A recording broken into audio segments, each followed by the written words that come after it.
I just want to say, you guys are doing a great thing. It's such an uncomfortable topic to talk about, especially for a guy, young guys in their early 20s. And, I'm glad that, I could tune in and, listen to you guys. Spencer Kobren's The Bald Truth. Hey guys, welcome to the show. Happy 2026. Right on. The fact that I'm still alive to see 2026 is unbelievable. I sent you a meme, Joe, the other day. Essentially, I think they call it a meme. I think that's what you kids call it. And it was an image of a younger person, maybe 18, just getting loaded, saying, if I knew that I would live this long, something like that. I would never have treated myself like this. Yeah, exactly. And I feel that way sometimes. I'm just like, holy cow. I mean, somehow I survived it all. But when I was younger, and it's funny because I sent you a video that a buddy of mine sent me when I was like 20, I was 20, I think. That was crazy. Is that insane? You see that hair did? That was wild. It really was.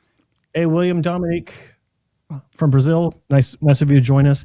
Yeah, that was a crazy video, man. You sent that one to me. It took me a minute or two to figure out what the hell I was looking at. It's like, who is this? It's like, oh my God, it's Spencer. That's crazy. Isn't that wild, man?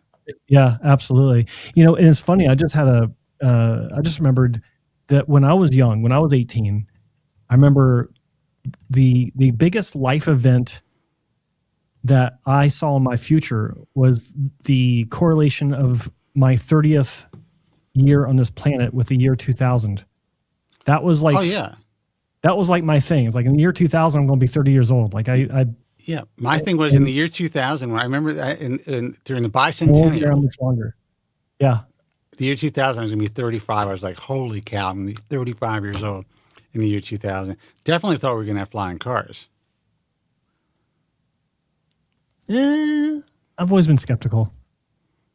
I actually follow. I used to follow that. That's why you get paid the big bucks, buddy. Yeah, that's why I get paid the big bucks. But 2026, I'm excited. Despite the shitty New Year's Eve that I had, terrible. What was wrong with it? Dinner was good. I sent you the picture of that steakhouse I was in. Well, first of all, I'm thinking to myself, who are these super young people that Joe's having dinner with? Hey. And why wasn't I invited? You going to hop a plane? But no, it was an amazing steak. I've not been to a Japanese steakhouse in years. And there's one here in Vancouver that's it's been around for like 50 years plus. And it's in like the hot place for all the good restaurants. And it's like my friend made reservations. It's like, I'm in. Let's do it. And so we went, and it was really good. And we were supposed to go to this, or we did go to this house party of a colleague of my wife's. Not really a colleague, but someone she knows that's kind of a musician. And it was like a college nerd party where everyone, like people were literally sitting around putting together Lego puzzles or something based on fantasy characters. I'm like, where are we? What's going on? No one was, there's no music. There's that's what the pills are for. I could have used some. So we brought the party back here and with the cool kids and had a good time. But leading up to it, it was pretty bad as far as like the midpoint. But overall, I remained optimistic because I have a really good feeling about 2026, professionally speaking, for the industry. Maybe some good things that are happening. Nothing that we know of is supposed to be available as far as treatments go in 2026, but there are some things, I'm sure we'll be getting some news about some of the trials that are going on. But I'm looking at this as a year of change for what I'm doing. I told you a little bit about it, but there's some good things coming up, and I'm excited about it. I know there's some things going on with you that's pretty cool. So 2026 will be a good year hair-wise. Brother, I am just, at this point in my life, I'm just happy I could take a piss without pain. That's a good thing. Yeah. Everything by the else way, is gravy. I wanted to give an update on my hair loss stack, as the kids say today. I'm at week 6 for my oral minoxidil use, and 2 developments. I did go ahead and pop up to 2.5 from 1.25 daily, or nightly, I should say. And I actually had a side effect. Now, Really? I can't say I directly attribute it to the medication, but I had a breakout of some sort of rash underneath my beard. Oh yeah, we spoke about that. And I said Yeah, we maybe spoke about that. it's the meds. It may be the meds. I did back down and it did go away, but I don't know if that's It actually is a side effect of normally a higher dosage when people are taking for blood pressure, right. but some people will experience it. Yeah. So I don't know if it was an actual side effect or if it was just a coincidence, because I will have dry skin from time to time under my beard. And that's why I'll go ahead and trim it down and just, do a nice scrub on it.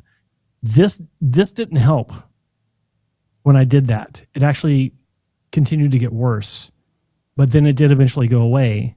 And now I'm back to my beautiful self again. Now, did it go away after you stopped taking the drug for a while?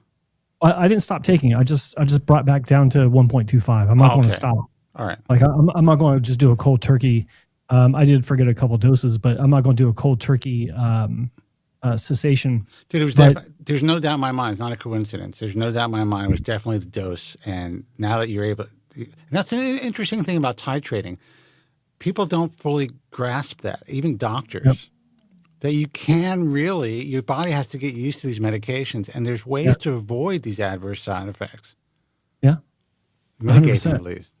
So I'm back on 1.25. I'm going to stay at this for another couple of weeks, and then I will move back into 2.5, but not daily. I'm going to do that probably.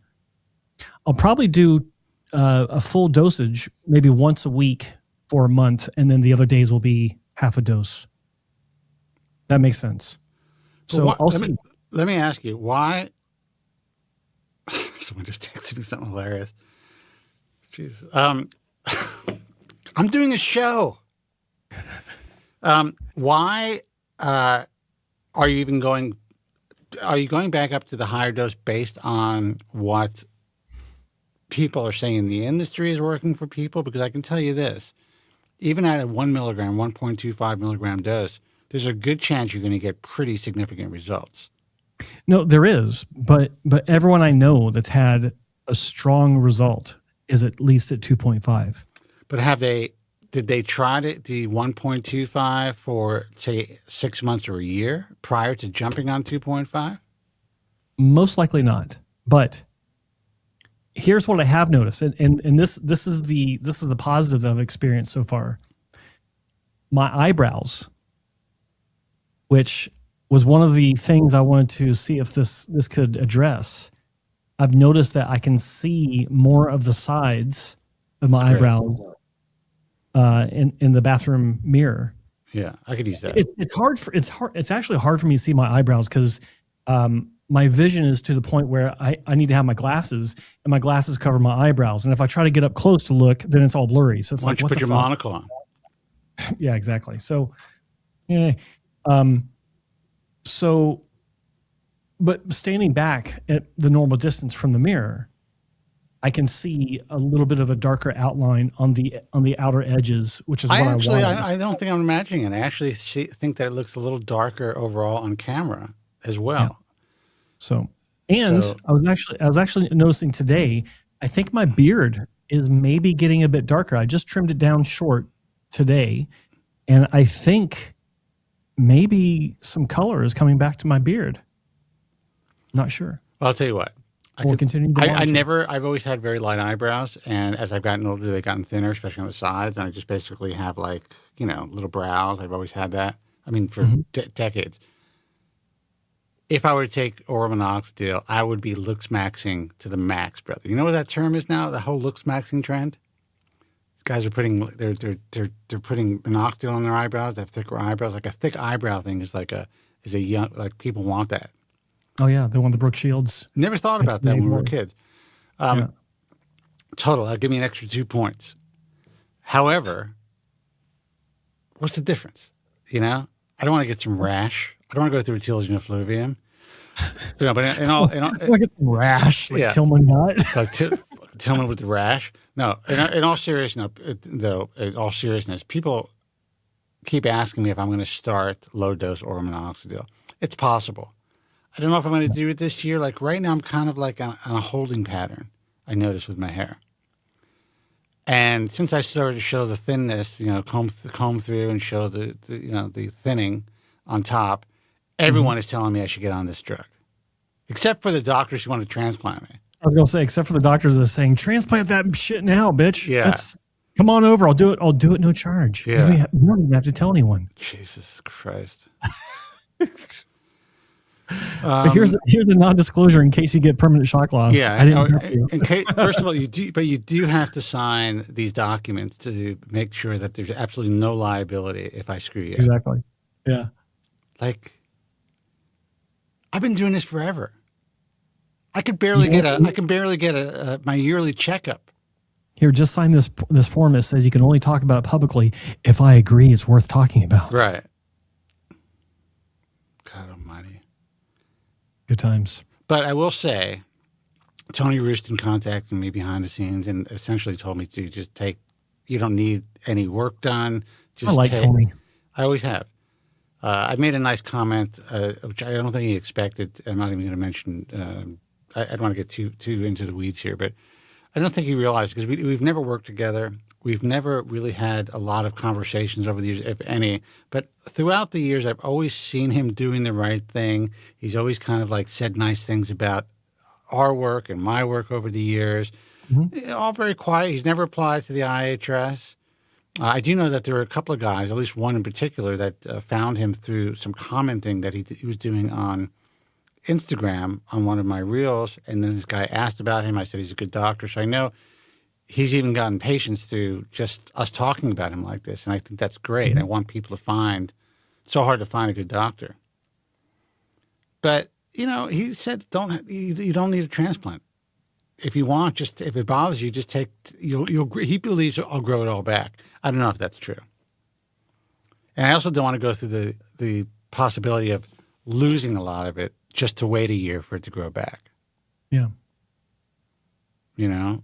Like right now it's not worth it to me. I could pile on the hairspray and a little paint and I'm fine. And will I have to use that much less hairspray if I grew the hair back? Probably not. I still have to kind of comb over the hairline. Is that going to grow back? I doubt it. And if it did, it would really upset Rob Hellner. He wouldn't have anything to make fun of anymore. Oh, he'd find something. Yeah, I'm sure he would. Yeah, I'm not going to fark with it, Adrian. Adrian said not to fark with it. I wouldn't. Like your crown's almost as good as mine.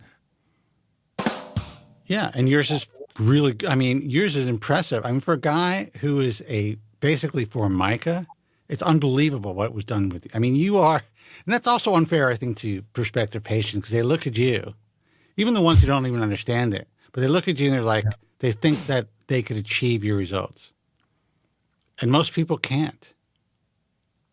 I still think you're an outlier as far as how natural and what an incredible comeback you made. Dave Anderson made a good comeback too. Oh, he made a great comeback.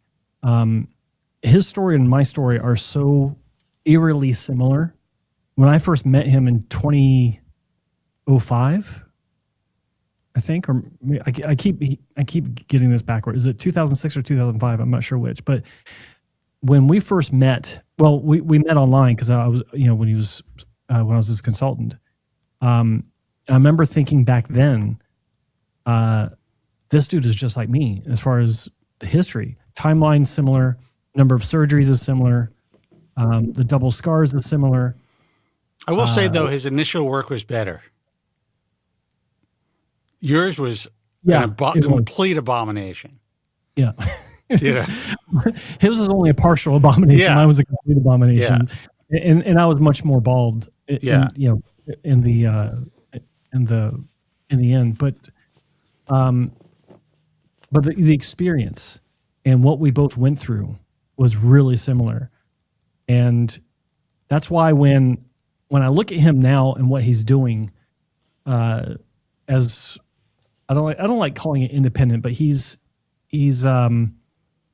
I almost rather calling him an influencer. He's the only other guy online other than me that has this long history with, I've got sound, there we go, with being a repair patient and then being repaired by a great clinic and then going to work for the clinic, or a clinic, any clinic, but he did go to work for the clinic that fixed him up, and becoming a long-time professional in the industry, working in clinic, and then, going out on his own like I did.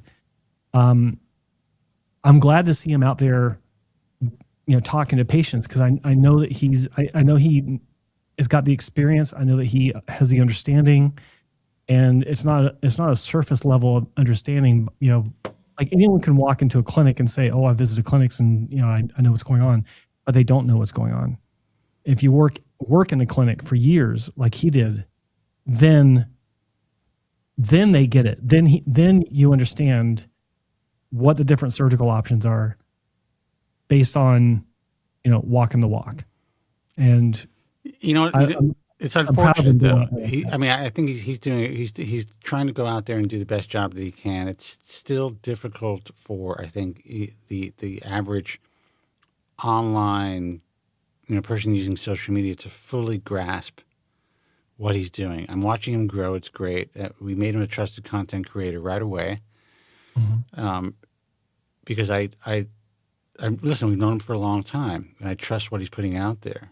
And it's very important that especially younger people, or what's happening, or today's industry, understand, even the young doctors, understand the difference between right and wrong, and what's really happening in the field, as far as like the insane amount of walking wounded that has been scaled to a level that we've just never seen.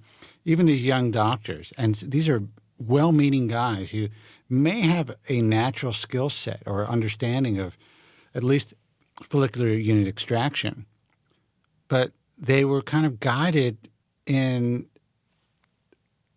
let's just say, a misguided direction.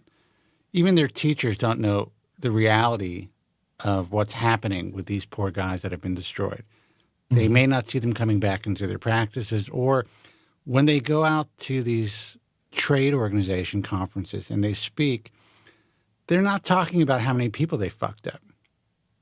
All they're doing is trying to provide some sort of an interesting talk that gives them podium time and that kind of helps them go up the ladder in this mm-hmm. political atmosphere.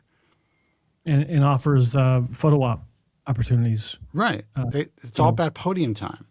For social media. Yeah, podium time, period. That's all these people want. They say they spoke here, they gave a talk here.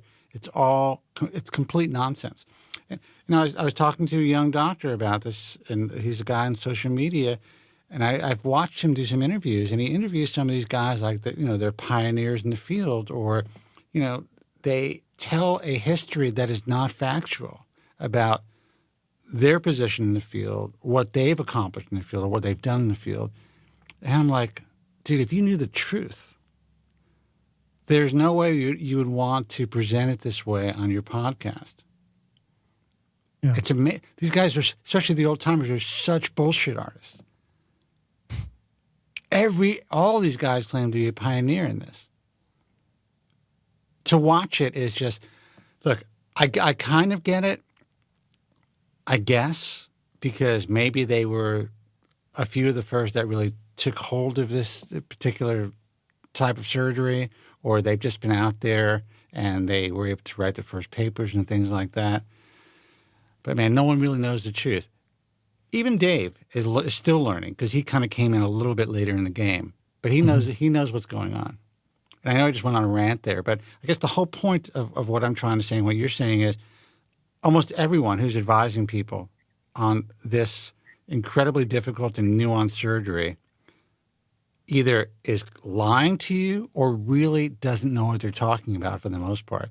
They have a cursory knowledge of this procedure. They may have had one transplant themselves.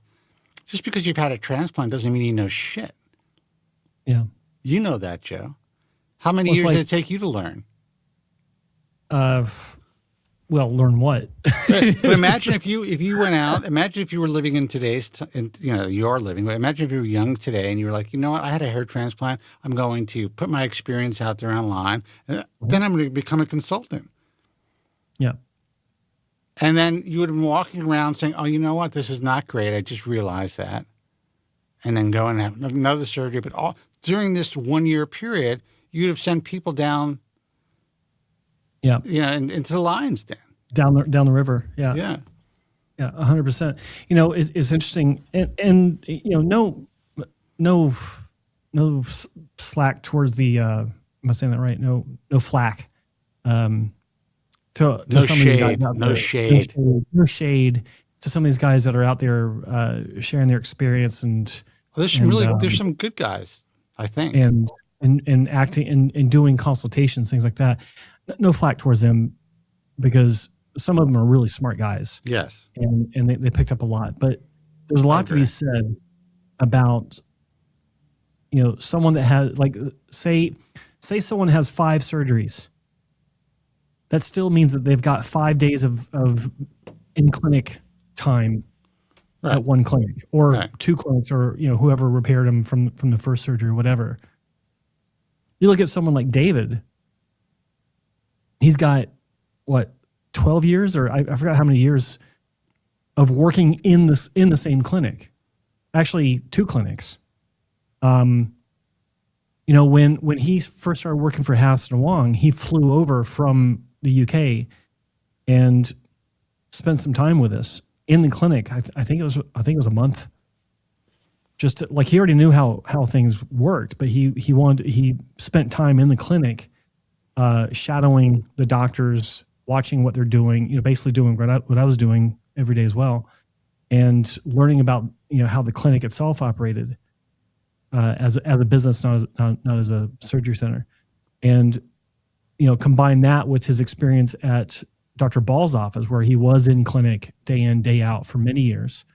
That's so much different than someone that's had, we'll say, 10 hair transplants. It's 10 days in a clinic. It doesn't really mean anything. I mean, listen, anyway. I've never had a hair transplant. I have never spent time in a clinic full time.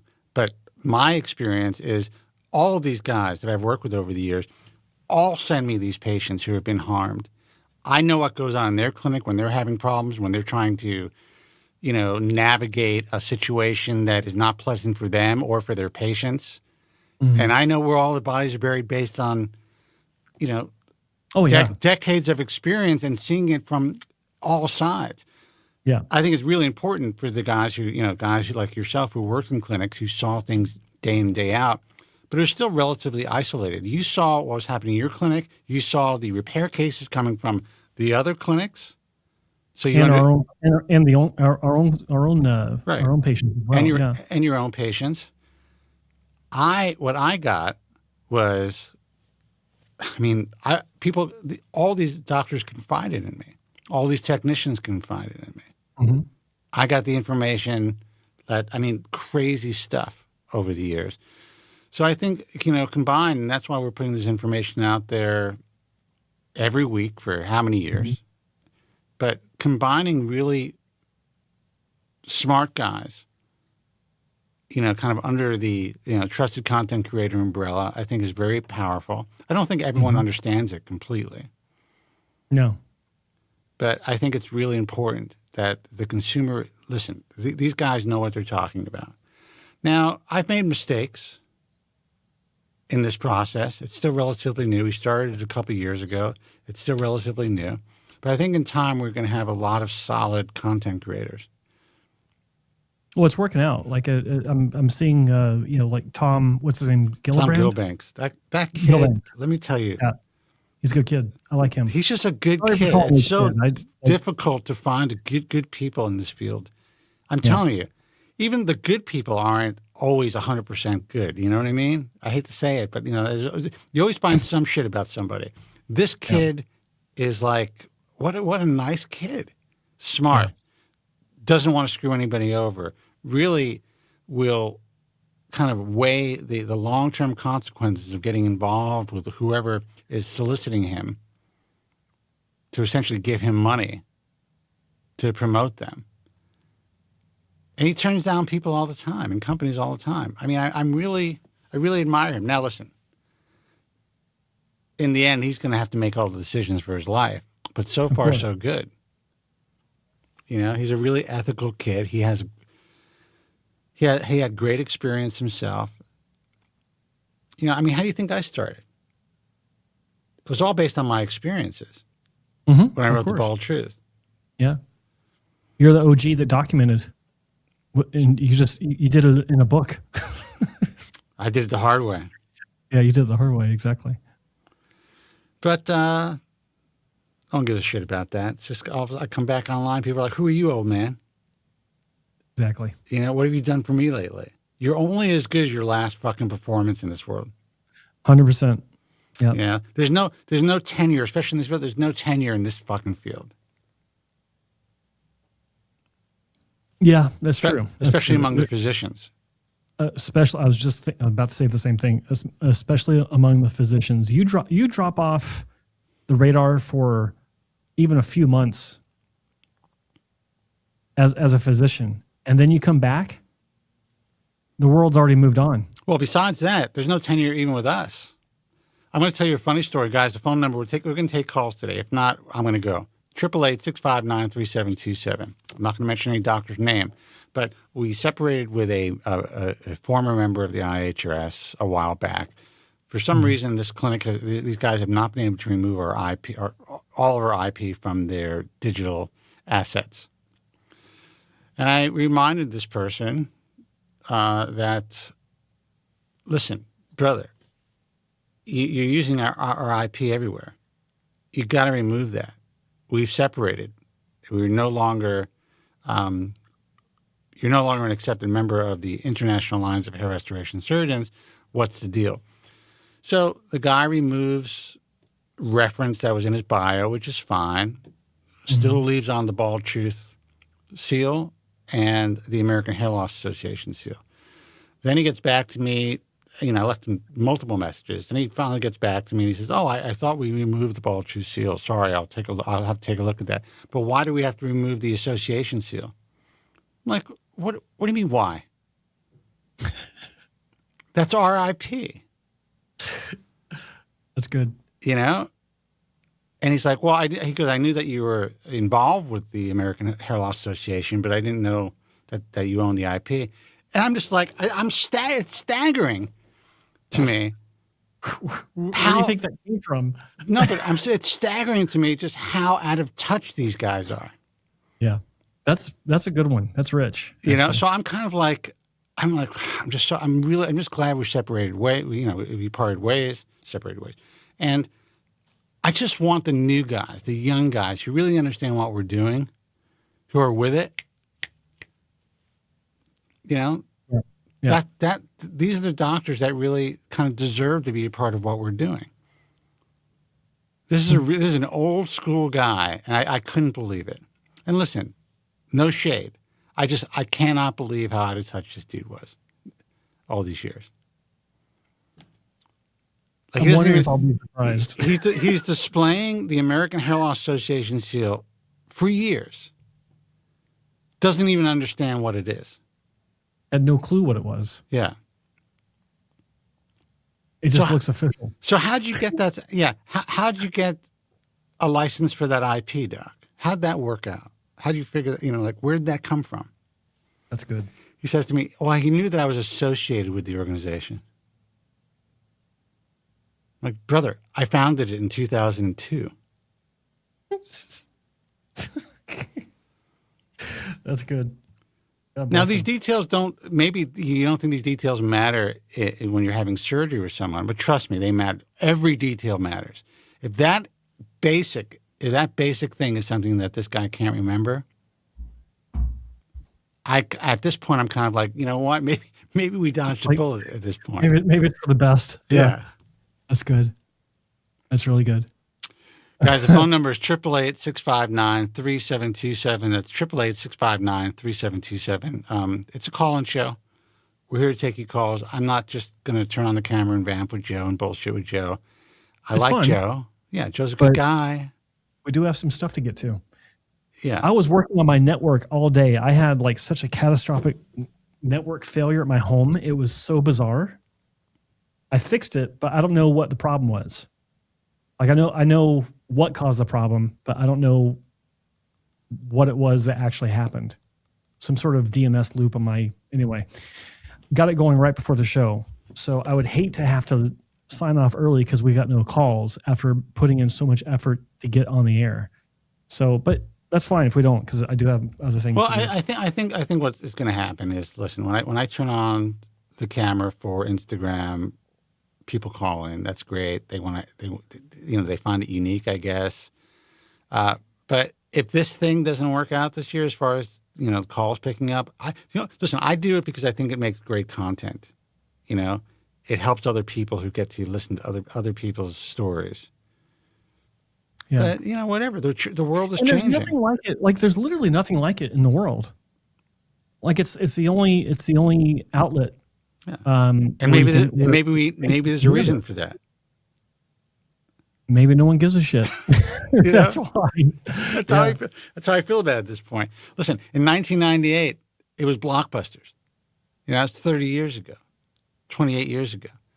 It's a totally different story. Call-in shows have gone the way of the rotary dial phone. Well, someone is listening to the radio on a Sunday night, driving home, and this guy's talking about what? It's gone the way of MTV. That's true. They just closed. Can you believe that shit? I can. I remember. Sorry to interrupt, but I don't mind. This was a huge surprise for me because I just don't pay attention to shit. But their final broadcast was "Radio Killed the Video Star." Oh, really? I didn't know that. That was their first broadcast, and that's their final broadcast. Or a video killed the radio star. Yeah. It was their very first broadcast. And I was there for the very first broadcast, sitting on the floor of the living room with my friend Sean Slater, whose little brother was Kelly Slater, the world champion surfer. We're all sitting there watching the very first inaugural broadcast of MTV. So 1981? Yeah. Yeah. Me and the surfer boys, because we were all surfers back then. And yeah. And it's just so nostalgic, and just so many memories flood back when I heard that. And 1981, I was in 10th grade. I was in 5th? Yeah, 5th grade. Yeah, that's when. Yeah, that's right. Yeah, exactly. But times are changing, man. Like when MTV is off the air, it was never about music for the past 15 years anyway, but it's just amazing to me that you have such an incredible platform and you blow it by trying to turn into what everyone else is doing. Yeah, but it's also, I don't know if they necessarily blew it because they're trying. I think they needed to evolve, and the truth is, if you stay stagnant, you die. That's the way it is everywhere. That's just the way life. That's the way life is. You have to evolve. Listen, do you think I want to go out there and dance around on Instagram? Yeah. You know what? I decided not to do it for a long time. Then I'm like, let me put the tiniest bit of effort. And now, you know how many people contact us, or at least me, through Instagram? It's insane. And I love the fact that we're able to, help a whole new generation of people through a different medium. Do I like doing this? I do. I think we do. We definitely need to find a different way to do it. Like I said, we're about to launch the my personal YouTube channel. So it's going to be kind of interview-based, and there's going to be some unique stuff. I'm doing a lot of undercover doc stuff and undercover tech stuff, which the industry's not going to like, but it is what it is. I think it's going to be good for consumers. So that's going to be fun. I would like to salvage this show, though. without the same, 70 guys in the room or however many people are in the room. That's what I like to do. But it is already 4:22, so I haven't seen the phone light up. Well, it lit up for a second, and then they hung up. So I'm going to go. There we go. Sign TC. Get with the times, Joe, or get left behind. As far as I'm concerned, we're setting the times.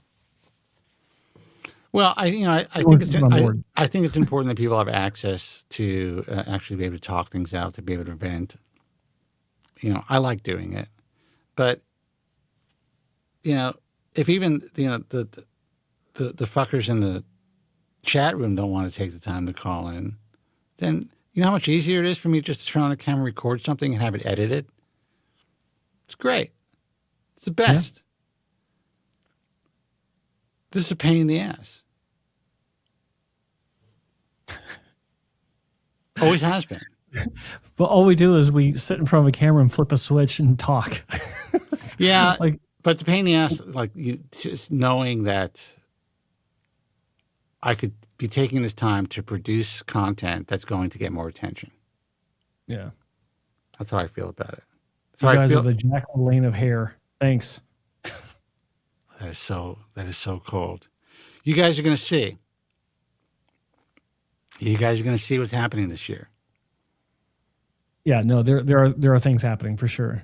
Things that are new and hip, as the kids say. And it's not going to be. There's no breakthroughs. You need to know that. I was watching this bodybuilder talking about copper peptides. And Speaking of Jack LaLanne. Yeah, I have to do. I am compelled to do a reaction video, which I don't normally do. It's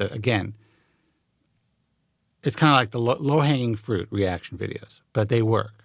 So I'm going to have to do it. Yeah. But this guy's talking about copper peptides. He actually made a claim, and I don't think it's his fault because I saw it out there online, that this particular copper peptide somehow turns off the gene that causes androgenic alopecia. Can you imagine if that were possible? That was one of the many statements.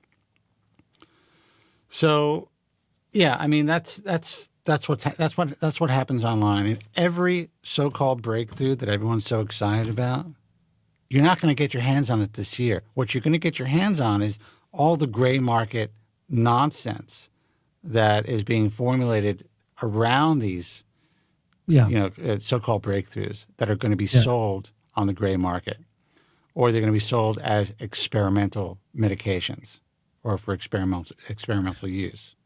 I did hear, I did see a headline today. I read a little bit about it, but it was also like 6:15 this morning when I was still groggy halfway through my first cup of coffee. And apparently there's been not one, but now two big studies, like 20,000 plus people over the course of several years, showing that vitamin D3 intake has the potential to reduce telomere shrinkage significantly, to where the amount of time of what we'll refer to as aging of these telomeres over the course of 4 years was equivalent to 1, which is Brian Johnson doesn't have shit on me, brother.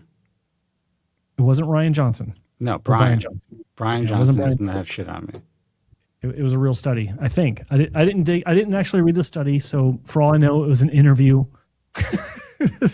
of people who've been taking, vitamin D for a few years. But that was an interesting development for me because getting older. But the issue of hair loss is, there's a correlation with age as well. So it's like, well, if you're able to hang on to your youth longer, then maybe that can slow the hair loss process for some people. There's also a correlation with vitamin D3, which is essentially a hormone, and androgenic alopecia to begin with, besides aged alopecia. Yeah. So for sure, I've always kept my vitamin D levels unusually high, to the point where at one point it was over 100 something, and my my doctor, who was a regular, just a normal doctor at the time, was like, "You have unusually high vitamin D. Do you take supplements?" At the time, I wasn't even taking supplements. I was just like hanging out by the pool, all the time, which is not great either. However, I have great vitamin D levels. Well, there you go. I think there's a correlation there. This is before I even knew anything about vitamin D. There was a guy though. He used to be in the hair world. What is his name? Was it Michael Pollack, who wrote the book? Is it the Vitamin D Connection or something like that? He's a dermatologist out of Boston University. He was in the hair world for a while. He told me about this link to vitamin D many, many years ago, about 30 years ago. Then he went on to write this book, which is very controversial, about the importance of getting sun and getting vitamin D. And I think he was actually somehow sanctioned by his university because he is a dermatologist because of it. You could look it up. I forget the name of the book, but it came out maybe 15 What was the name? years Michael ago. Pollack? I think it was Michael Pollack, Boston University, I think. And it was like the Vitamin D Connection or something. Actually, it was a better title than that. But I remember him speaking to me about that years ago, probably early 2000s. And I took it to heart. And then he started to really focus on vitamin D and overall health, and also vitamin D and melanoma, vitamin D and other cancers, as far as it potentially helping people avoid these cancers. And his whole thing was you got to get sun, real sun. Now, of course, he kind of backtracked and said that supplementation was as good, but I don't think it is. No, I don't think. Yeah. Now I take supplements. I can't get that much more. I can get a little sun, but not a lot of sun as I'm getting older. Of course. I'm getting several different Pollacks that are associated with vitamin D. So I'm not going to dig down into it any deeper, but yeah, I believe you. Jesus, you're really. I've been taking D3 for years. My telomeres must be in great shape. It's Dante. Hey, Dante, how you doing? But I do sense, Joe, that you are now starting to you're having a little bit of an existential crisis. You're starting to feel your mortality. Now you crossed over the 55 threshold. I get it. It's not an existential crisis, so to speak, but I've been aware of things that aren't what they used to be for probably the past 10 years. And so I don't focus on this stuff. I don't. I'm sorry, it's Michael Pollack. Pollack. Okay. I'm not proactively looking for things that will reverse the aging process. But when I see things, I do notice. I don't read very much because I know that most of the headlines themselves are just so ridiculous. I don't even waste my time. But what I have been getting more interested in is this proactive approach through personalized medicine. I don't know how much stock I put into these genetic. Well, I don't put much stock into these genetic based approaches where they take samples and they look at your shortcomings in your DNA and customize your nutrition routine based on those shortcomings that they find. I don't know how much stock I put into that. Not much, because I know the reliability of DNA testing is pretty low. At least in my experience with at least one personal experience I've had, but also what I've heard from other people. But the concept still makes sense to me. So through blood work and things like that, you can still find deficiencies. I've actually wanted to for quite a while, actually, for maybe 10 years. I just haven't pulled the trigger. I want to get a allergen panel done with my blood work. Find out if there's anything that I should be allergic to that I'm not aware of. And there are some things going on in my, different things that happen in my life where I think, is that am I supposed to just accept that, this thing is happening to me, or is there an actual reason that can be addressed? Instead of, I've always been a treat the source, not the symptom kind of guy where I don't like looking at temporary solutions like, oh, just put a cream on it, it'll go away. No, I don't like doing that. I want to find out what the fuck's causing it so I don't have to put a cream on it, or just example. I get it. There, but it's those kinds of things. I do think about, and because I'm getting older, I do want to just give myself a kick in the ass to actually do it. But I'm closer to doing things like that. I think most of today's medicine is really just guesswork. Yeah, of course. If you need open heart surgery, you break a bone, there are these emergent situations where they need to mechanically fix you. I mean, modern medicine, it's incredible. Yeah. It really, now they can still F you up, but it's incredible. I mean, we're in a place where 50 years ago, they could never have imagined where we're at. But when it comes to treating disease, that's what they do. They don't even treat disease. They just try to, like you said, treat the symptoms. I'm not one of these guys who is totally crazy about what's happening with Big Pharma.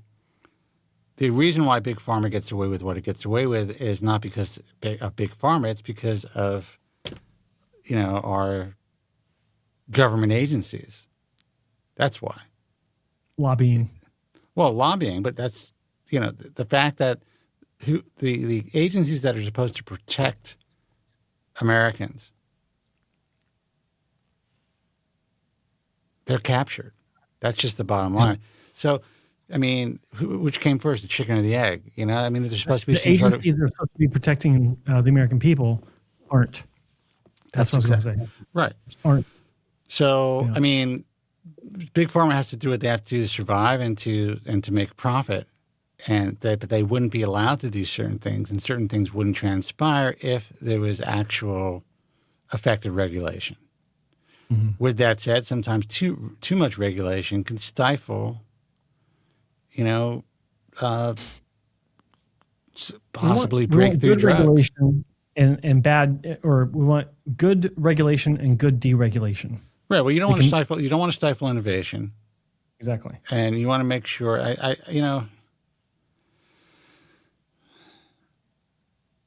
Should these pharmaceutical companies be liable for some of the stuff that goes on? I mean, there's kind of a catch-22 there, because there's a lot of innovations that would not come to fruition if these guys always had to look over their shoulder. That's why I'm okay with cloning. With cloning. Like people, so we can experiment on them. Dude, no, I got a little room for that just in case. I'm setting it up. Unlimited donor hair, unlimited everything, and a lung. I'm building a crib tomorrow. Exactly. We got a great comment. Several comments from @Febeed. I would like to book a hair transplant, but none of the surgeons you all work with are in my area, which is the San Francisco Bay Area. I'm unable to travel due to childcare obligations. So I've been researching hair transplant surgeons in my area, and I was wondering if you are familiar with Dr. John Deep, who has an extensive catalog of work on his YouTube channel. I was wondering if you had any analysis of his work and artistry. Another is Dr. Sarah Wasserbauer, where she does the no-shave transplants, which makes me hesitant since I believe shave is the normal way. Thank you so much, Joe and Spencer.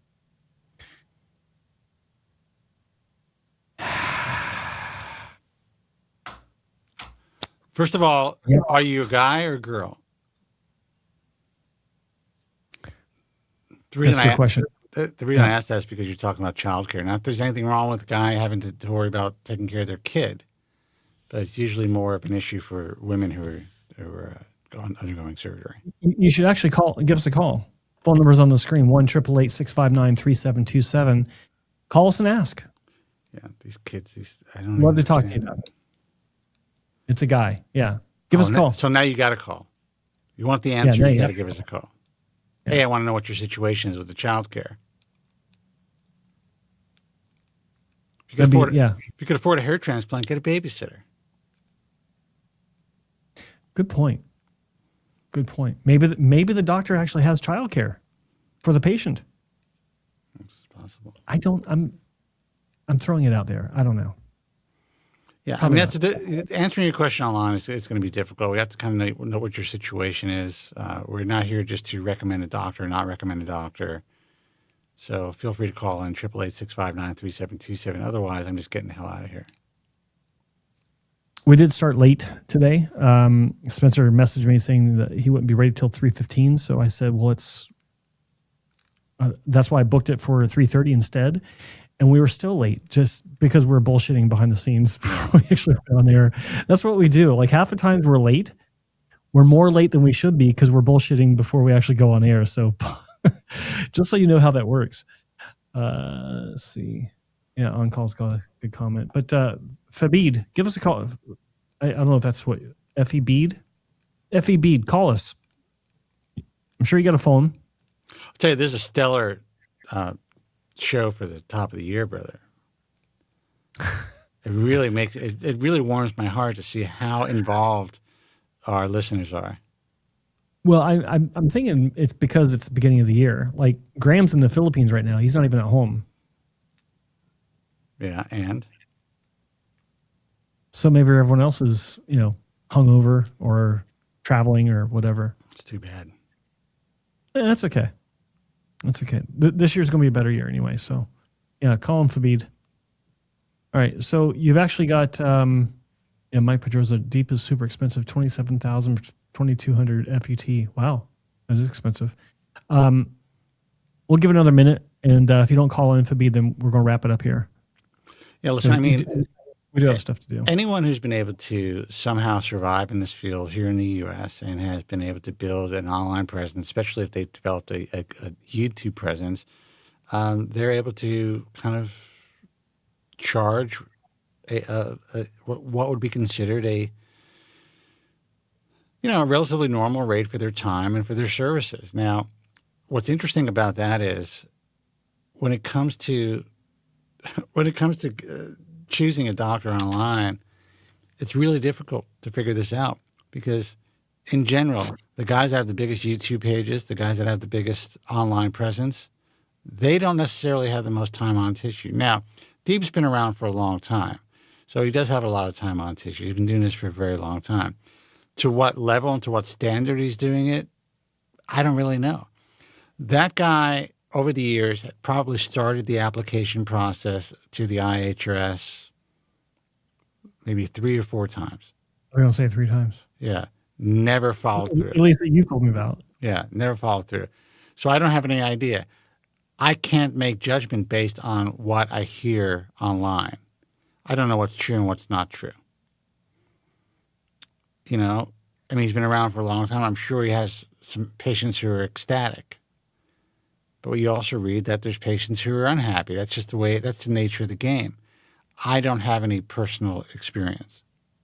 So it's really difficult to make an assessment. It's a very, very nuanced answer.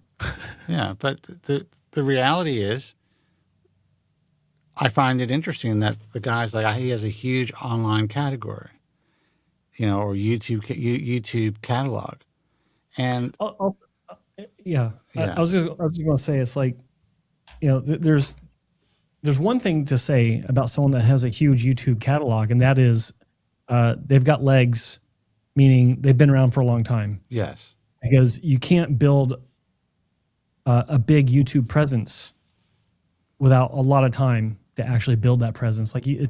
There's so much work that goes into documenting just one hair transplant case to the point where you can upload it to YouTube. So that in and of itself is a pretty big accomplishment. Beyond that, it means nothing. It speaks nothing about, how the clinic conducts themselves, how they treat their patients, none of that. And I'm not saying one way or the other, but you need to be aware of that. And this is, just in general. It's important. I'll say this. It's important for the patient to understand what they're looking at when it comes to anyone's body of work, whether it be Instagram, YouTube, TikTok, whatever. You have to understand what you're looking at. And it's interesting because when I think about it, there's not a lot out there that actually talks about what determines naturalness. I've got a couple of videos about the subject myself, and we've talked about it ad nauseum on the show. Oh, we sure have. But there's nothing. There's not like a de facto go-to standard for people to say, oh, okay, I need to, step one, go to this place and read about what makes a natural hairline. And that's strange. Even though I've written about it, I've made videos about it, we've talked about it, but there's nothing that stands out. So, I mean, I could say, go watch my video, Kyle Christie, the Celebrity Hair Transplant Disasters, the Kyle Christie Effect, or something like that. It's got like 700,000 views. That talks about what a natural hairline is. And you use that as a baseline for moving forward, and it makes it easier to pick apart the biggest YouTube catalogs that you'll find. I think that should cover it. Yeah. Well, we do have a phone call, actually a couple. Oh. So let's take some calls, good. Joseph. Thank you for Let's do that very lucid and not overly involved response. Thank you. Thank you very much. You're See welcome. who this is. Hey, you're on the air. Who's this and where are you calling from? Call, you're on the air. Hello. It's not our fucking day. Hey, you're on the air. Who's this and where are you calling from? Hey, this is Adrian from Melbourne, guys. Adrian, what's happening, brother? Adrian. Thank How you doing? God. Jesus Christ. Morty doesn't call anymore, so we need you to call. How the fuck are you, Spence? It's F-A-R. I'm good, brother. How are you? Happy New You Year. never sound more Australian than just now. How the fuck are you? That's good. Yeah. Yeah, good. I'm good, guys. What startles me is, and you mentioned it before, I think, Joe, that, and I'm not shitting on anyone here, but every week we all line up and queue up and wait for the show to come on, and no one in the chat rings. Like, it doesn't make sense. Yeah. Listen, it is what it is. They're all takers. None of them are givers, and I hate them. Just kidding. Yeah, that describes my last girlfriend, but that's beside the point. But yeah, I hear you, bro. But no, it's always, I don't ring in with prosaic knowledge of any magnitude, but it is good to check in. And that person who wrote up about the childcare, definitely call in, find out more. Yeah, look, Joe. Apart from the odd rash or tinea or whatever's happening with your skin, I think you're going to look forward to and enjoy the results of oral minoxidil, because it sounds like at 6 weeks you're responding already, just from my personal experience with it. It's not. I noticed it's too. not for sure, but it, like, I noticed it today. I thought it looks a little bit darker on the farther edges of my eyebrows, or at least my left eyebrow. So we'll see. But yeah, I appreciate the words of encouragement. Yeah, I was going to say your left I eyebrow is, it is beautiful, man. God, that's a goddamn beautiful eyebrow. In 12 months, you'll have the eyebrows of Martin Scorsese. I'm sure of it, Joe. Don't worry. But I noticed, I think 6 months, I noticed that my hair was thicker, my beard was thicker, which helped the hair on my head, of course. Sure. But definitely the eyebrows. Yeah, there was pigmentation that came back, but also they were thicker. And it made me realise that with the hair loss and the association with retrograde alopecia, etc., that eyebrows tend to go as well. 100%. With androgenic alopecia, with age, also, it's possible that even finasteride use could weaken the eyebrows slightly. I'm not sure when I look at myself when I was very young, like 20 or before the incident. I had thicker eyebrows for sure. I mean, they were never super thick, but they were fuller. They were like complete. And it may have been when I started finasteride when things thinned out. I'm not sure. Or it could just be age. But for sure. I mean, some people will, especially if they have extensive androgenic alopecia, it can affect the eyebrows as well. That's something that's not talked about a lot. Obviously, not like alopecia areata, but it can actually thin the eyebrows. Yeah. I'm still with the finasteride too, 1 milligram a day, and way too early. It's 3 months or something. But I haven't noticed any problems with beard hair in my hair or my beard in general.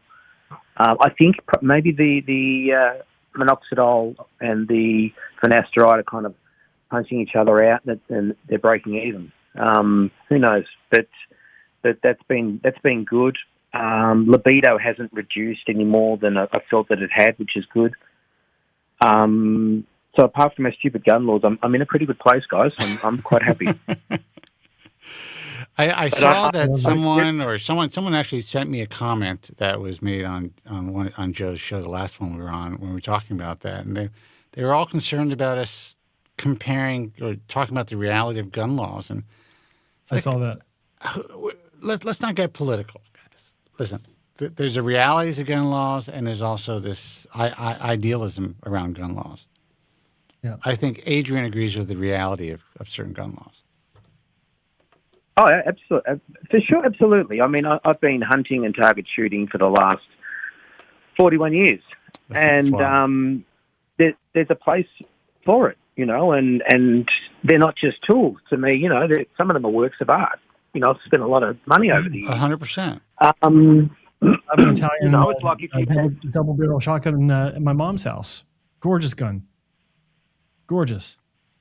Yeah. I've got a couple of Berettas, a silver pigeon, and another one, an over and under. But the wood on it, a couple of like grade 3 Turkish walnut rifles. I've got a couple of Winchester Model 70 super grades, and Right. I'm probably ringing in the wrong show, but that's my love. And now we're reduced to 4 whenever that gets passed through and becomes legislation in Victoria down here, as it has in New South Wales. But I've seriously looked at moving to New Zealand because of this, because it's the way it was passed through. I mean, our ASIO intelligence service knew about these two guys. They were Islamic terrorists, and in spite of that, and they weren't citizens. They were on a student visa and some other visa, and then a government has taken their eye off the anti-Semitism, which since October the 7th has been crazy here. Protests every weekend for the last couple of years. Then they wonder why it's happening. so that, I mean, you're probably going to get comments on this show, Joe, but this is what I'm going to say. We are living in a very bizarre time, and it's becoming, things happen in waves, things kind of like, well, I'm trying to be diplomatic. All I can say is it's not a great time. It's a very scary time, and social media has definitely amplified everything. And I don't think people fully grasp the reality of what the world is now kind of involved in, and how things are transpiring, not just in your country, but all over Europe, what's happening here in the United States. I would not want to be a young person in today's world having to navigate what's happening and what's going to happen in the next few years. Absolutely, Spence. I'm that cliche again, but I'm nearly 60, and all my friends have kids, and I've seen the problems that they've gone through, especially the younger ones. Yeah, and I don't regret not being a father. I really don't.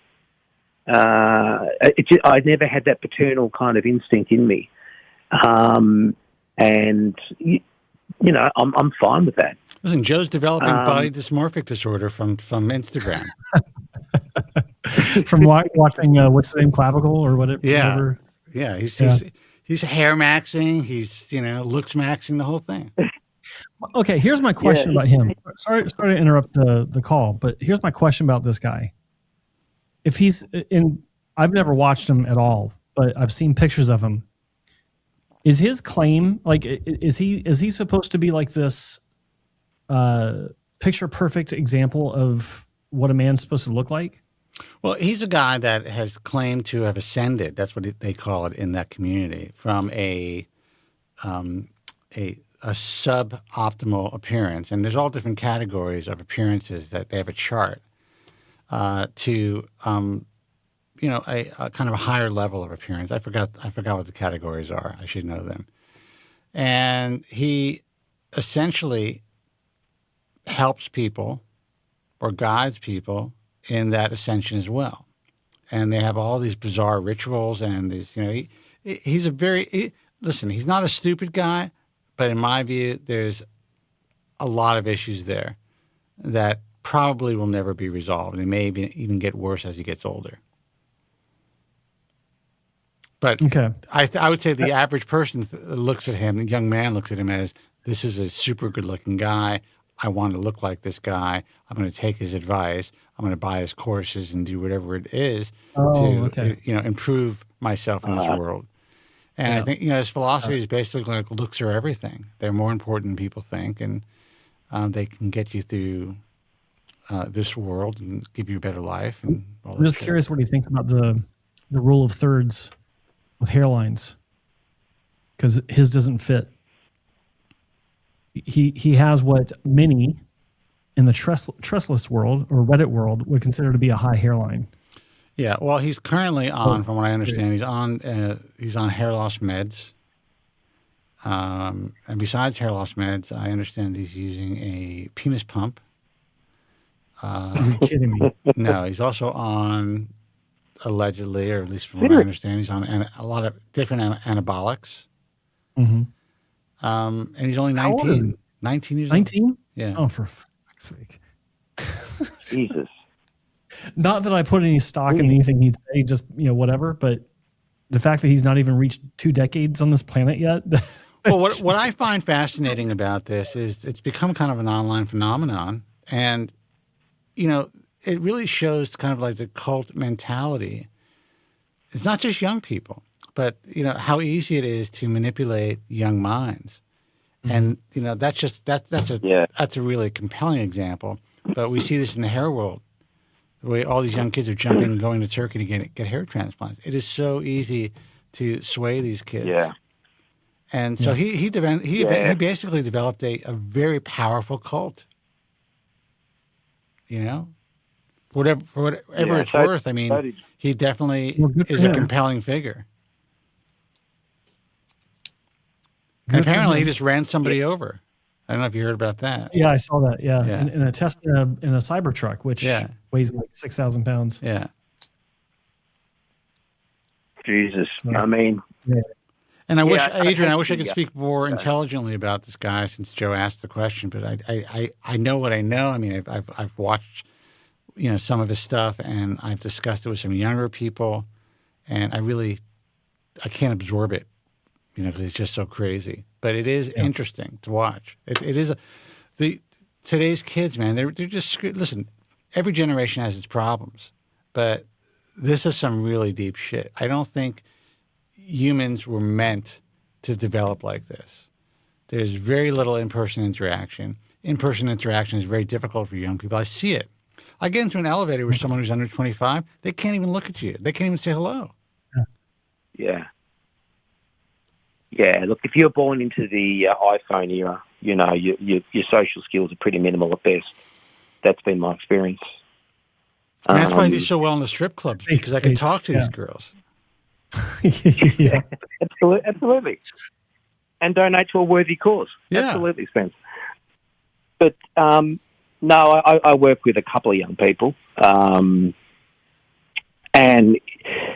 yeah, image is everything. The clothes they wear, to just the phone is always with them. They cannot concentrate for more than 10 minutes without referring to the phone.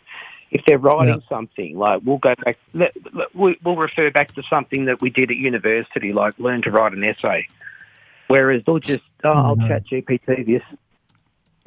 My boss does this too. They just have, so that whole function of the brain of problem solving is now longer deleted. and the whole thing about being that young of an age and social media and iPhones and whatnot. I mean, your brain's like a sponge. Your frontal lobes have not fully hardwired. Yeah. And so, yeah, you know, it's weakening the resilience that they're going to have later on in life. That's my real concern. And plus the destruction of social skills, just basic common social skills from like you say, Spence, from saying hello in an elevator to being able to write a letter to the dodgy mechanic who fucked up on your car. Yeah, well, but, you know, all of that stuff they don't possess. But I will say that. Okay, so we grew up in a different time, and I actually had to, you had to write with your hand. You had to write a letter, put an envelope on it. Totally different time. Am I saying that's a better time as far as like having to take the time to communicate that way? Not really. It was always kind of cool to get a letter, and being able to actually write from your head with a pen on paper and make it not only legible but lucid was a very basic skill set. Yeah. That these kids absolutely do not have and will never develop. Now, is that going to make them less effective in their lives and in their world? Probably not, because the world is changing and the tools that we use are changing. However, the social aspects of things and the critical thinking aspects of things, that's gone. And I live in a place where there are a lot of young people. There's a lot of influencers, very, got people and women who've made like millions of dollars online. And I do engage with them, and we'll talk, and I could just see it. They have trouble maintaining eye contact. It's not because they're autistic. They just haven't been able to learn how to they call it vibing today. They can't vibe in person. They can only kind of vibe online. So it's very interesting, I have to say. Yeah, it is. But I think this is really telling my age here. But like when you look up a word in a dictionary, there's a point in that whole exercise, and it's not just about how that word spells, compared to just spell check automatically happens when you're typing on your computer or on your phone or whatever. I think the biggest thing I see, like you say, is that it's all socially related in the future where problems are going to occur, because today everyone has or needs immediate gratification. They don't have the patience that was just way of life when we were kids, when we were teenagers, and even in our 20s. They want it here and now right away, or they have a diagnosis.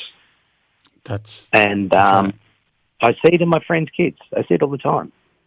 And I don't have that authority to discipline them, even verbally, or even in a conversation about something, because I don't know. I guess I'm not relevant, I suppose, at my age to them. But like you say, Spence, the world does turn, and I mean, they're going to have special talent. I'm going to say special needs. Sorry, they have special talents, I suppose, for what's going to be available tomorrow. Well, I think what's going to happen to people today, young people today, is there's going to be evolution, I guess. Well, but there's going to be the people who really understand how to harness this power of AI, how to kind of leverage the way the world is evolving, and younger people now are becoming wealthier at younger ages than when we were kids. It's like it was very rare for young people to become wealthy at a young age. Now it's still rare, when it comes to percentages and numbers, but it's more commonplace. We're seeing it more.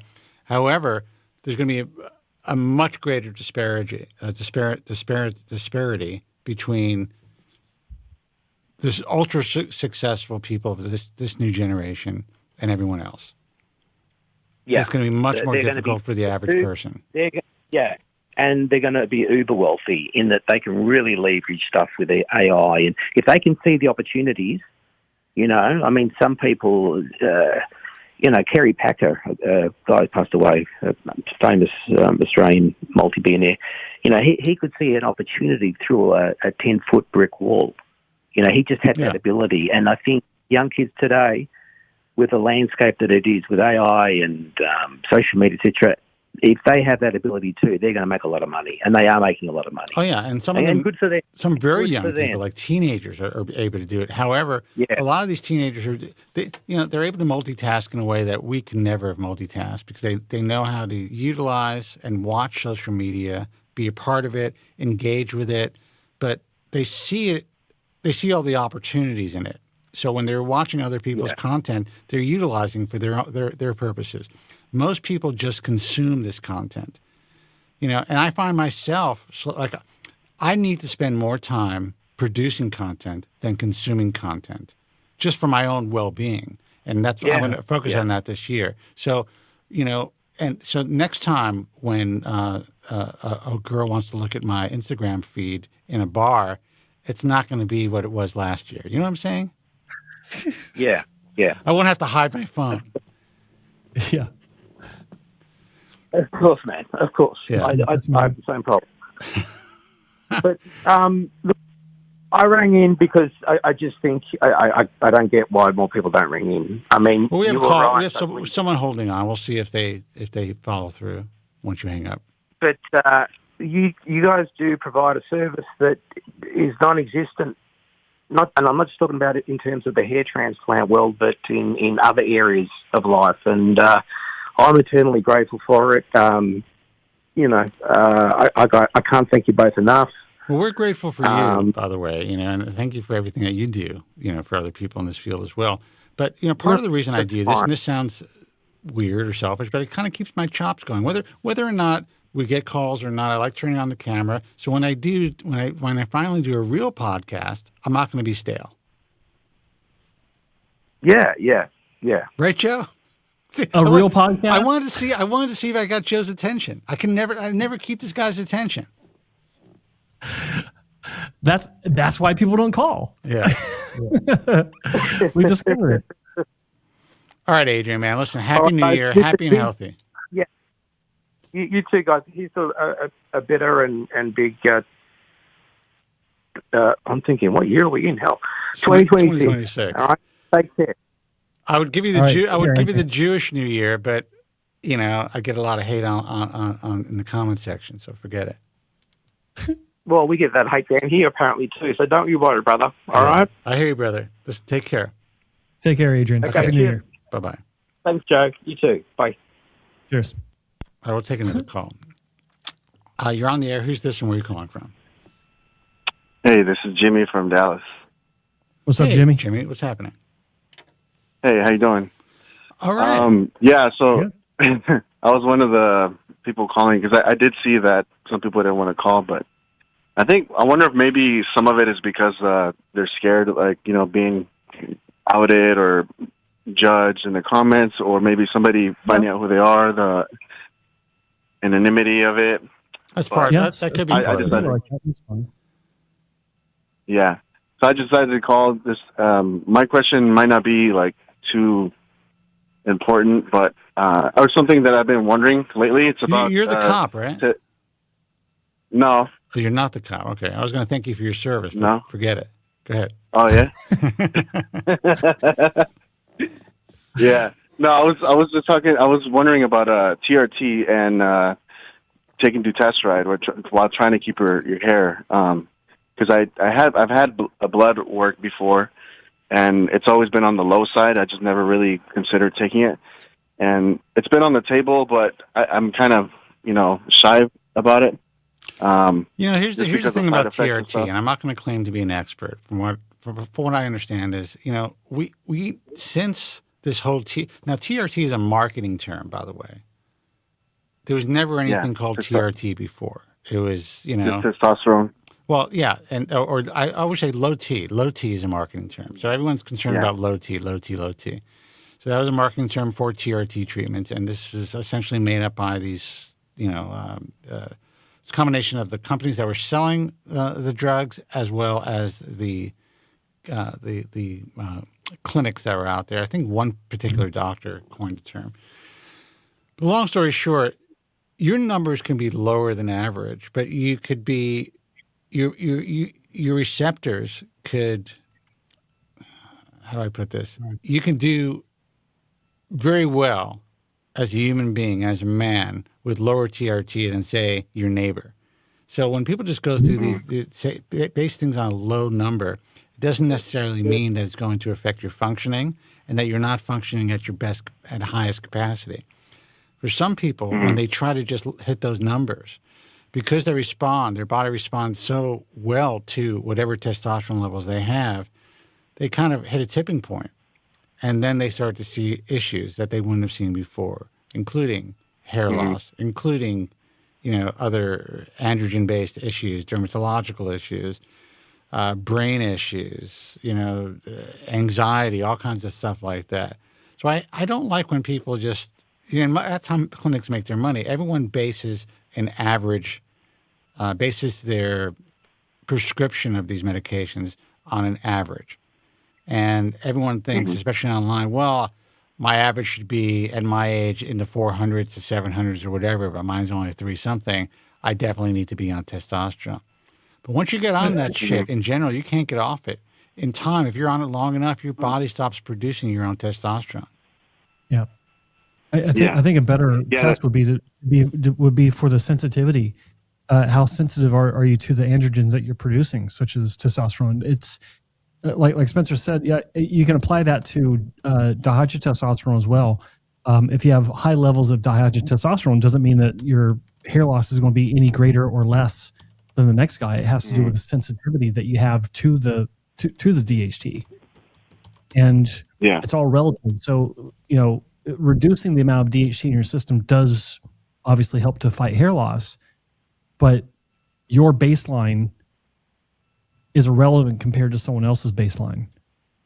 As far as so that's, it makes perfect sense with what Spencer was talking about with TRT as well. And I think that's another indicator that medicine comes at these issues from the wrong direction.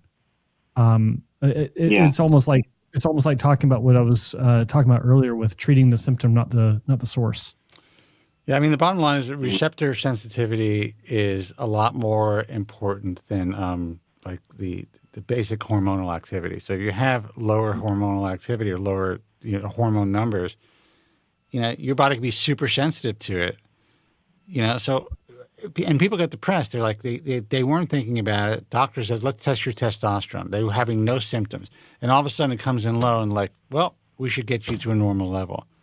Yeah. But they're not asking, well, are you getting nocturnal erections? Are you suffering from more depression? Are you carrying more body weight? Shit like that. Like, I don't take TRT, even at my age, basically because of my hair. But if I wasn't having nighttime wood or morning wood, if I wasn't living quasi-normally, I think, for my age, probably above average, I would consider it, for sure. I definitely know that my body composition would probably improve significantly by raising my testosterone and maybe back to younger levels. But everything else is functioning perfectly, so why would I want to screw with that at this point? Now, to me, the time to screw with that is when I know, okay, I'm ready to stop producing my own testosterone and get on this for the rest of my life. Yeah. Yeah, no, I understand. I understand where you're coming from and what you're saying. I guess the only reason it kind of came up for me was because I know there's a wide range, but for me it was on the lower end. I know it's like from 300 to like 1,000 or something like that. And it's and how old are you? One time I'm 35. Okay. And I know mine was like in the 300 or so, and it wasn't solely just based on that test alone. It was just, well, what if? Because I always felt like every time I eat, or like I have to eat less than others, or I would just gain a lot more weight. Like maybe my metabolism is slower, which I need to get a BMR test, I guess, where they hook you up to the machine and how are your vitamin D levels? We're both not doctors, so. I think that was within range this time around, but and I've only had like two like big tests, and that was in 2018, and then one was in 2025. So it was a lot of years in between. Last time I had high cortisol and low vitamin D, but this time it was primarily, I guess, low T. Last time it was kind of low on the low range. It's still like, I guess, within range in quotations, but it's like on the very low end of things, and now I do feel like I need to do other things to optimize my testosterone, maybe like But better sleep, exercise. So do you know what the nanograms per milliliter of your vitamin D was? Was it 20, 30, 35, 50? No, I wouldn't be able to tell you without looking at the result. At the If it's labs. if it's just a normal doctor, they're going to say, yeah, if you're like in the 20 to 29 range, 29 to 50 range, whatever between that, that's normal. Mm-hmm. A lot of people today are saying that it's got to be higher to be normal, both for your hair and for your just for your brain function and for your health. So and that's a hormone. And just by increasing that could actually help with your testosterone as well. Again, I'm not a doctor and I'm not a hormone specialist or endocrinologist, but it's something that's kind of out there that we all know. And like you said, something interesting, your sleep is vital. I mean, you can go up 50, 60 points, 100 points on your testosterone levels just by getting good sleep.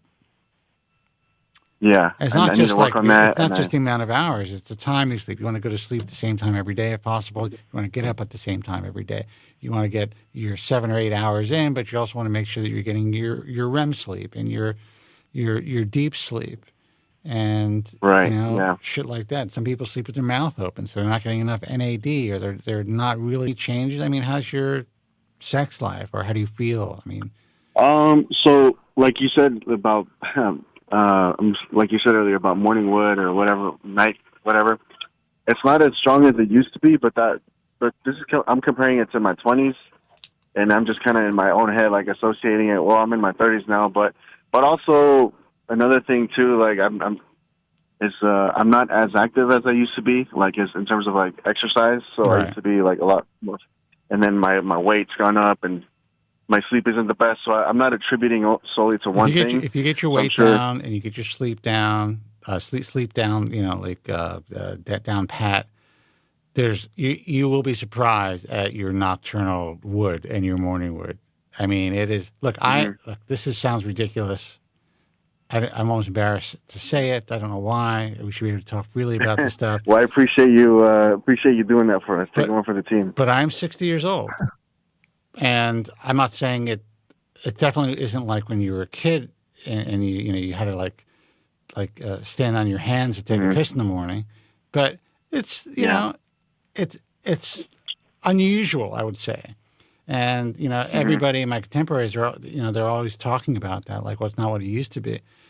I think a lot of it has to do with how you maintain your weight, getting enough sleep, and vitamin D. Some of it's luck, I would say, also. But I do think that if you really take care of yourself in that department, you'll see a lot of changes. And most people don't. A lot of people are insulin resistant. They have no idea. Mm-hmm. Yeah. Yeah, well, I wanted to ask you, because I know in the past, in other shows, you've mentioned testosterone or possibly going on it or maybe having in the past or considering it. I haven't done it in the past. And it's not something that I'm... No, okay. Yeah. And so let's say, what if it was like a low, like extremely low dose, instead of like a week? But then the scary part about it is you do have to be dependent on it, right? Because you're dependent on it for the rest of your life. Now, listen, it's like if you decide to cycle steroids and you were young, or whatever, and you did 2 or 3 cycles in your life, your body would eventually, pretty quickly, once you get off the steroids, start producing testosterone again. So, because it's not a long-term thing. But, and the same would happen with testosterone replacement therapy. So if you did 6 months or a year, you're young, there's a good chance that you're going to get back, your body's going to get back to normal if you decide to drop it. So I wouldn't be concerned once you're on it, that's done. But if you're on it long enough, your body will stop producing it. And that could take, for a young person, 3 years. It could take 5 years. And also, you're not cycling like you are with anabolics. Anabolic steroids, you're cycling that shit. So your body gets a chance to kind of recoup its own testosterone after a while. Once you put on testosterone replacement therapy, they're not cycling you. It's just like, here, this is what you take weekly or biweekly or daily or however they decide to do it.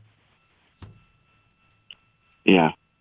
And then, so tying it back to the 5-alpha reductase inhibitors. Because I'm really, I'm about to get on Tren and D-ball and everything, man. I'm going to come back. I'm going to shave my head. Yeah. I'm going to be sick.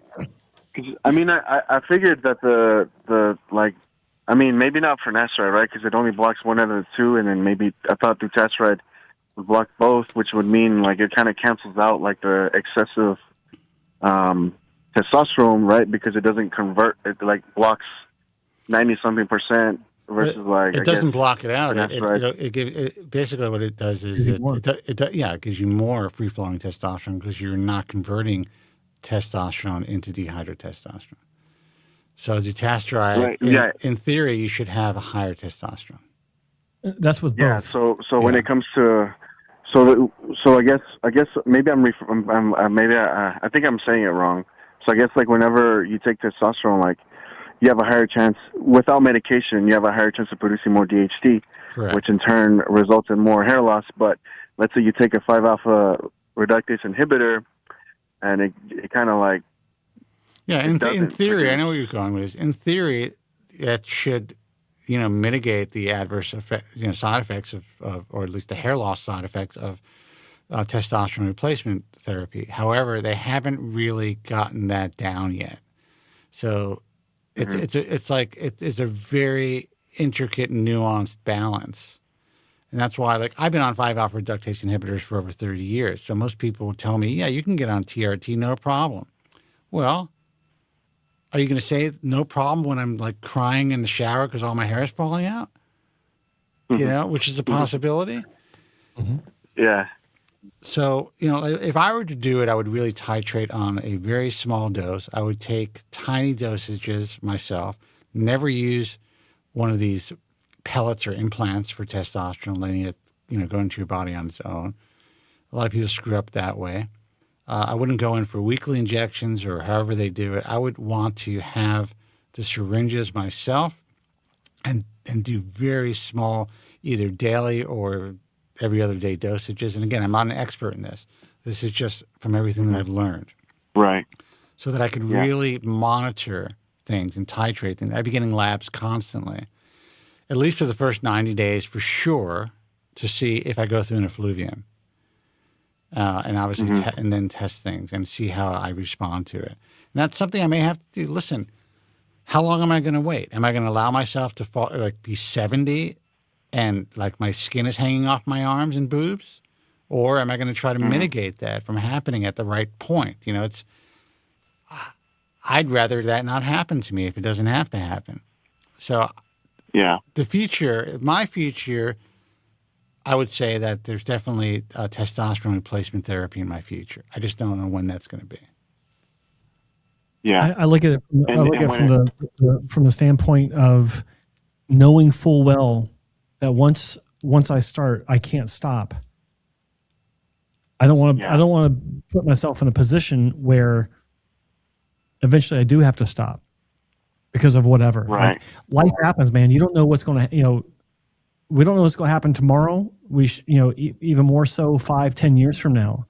And so I don't want to be, 65 and something happened to where, it's outlawed or I'm financially destitute and I can't afford it. Or you get prostate cancer. Yeah.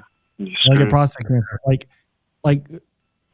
To be in a position of, where you're already dealing with some sort of major life issue that's preventing you from continuing this treatment. By not being able to continue the treatment, the side effects from having to stop cold turkey would only compound whatever issue I'm going through at the time. I don't want to be put in that position. But people tend, I read online people getting really upset about something not being or I should say that they get really focused on the future, on what might happen without them already doing, being active about something. So it's people sitting around being really worried about another pandemic or being really worried about an asteroid or something. These are things that's on the other side of the issue. I'm talking about something that I don't want to start because of the potential for not being able to continue in the future. That's what I went through with minoxidil. I know that now that I've started it, oral minoxidil, I can't stop. In my head, I can't stop, because if I do, there's a good chance that I will go through a telogen effluvium, and that will screw me up mentally and emotionally. That'll be like, 1992 all over again after my first surgery. And Yeah. the last thing someone that was once bald in the past should go through is going bald again. Well, dude, that's what these kids don't understand. Most of these kids who get these early transplants, that's exactly what's going to happen. Yeah. And so I have hemmed and hawed about oral minoxidil for 15 years. That's my process. That's how long it took me to be able to say, okay, I'm doing it. And so T therapy, it'll be, I'll probably, like Spencer said, it's probably my future at some point, but not anytime soon.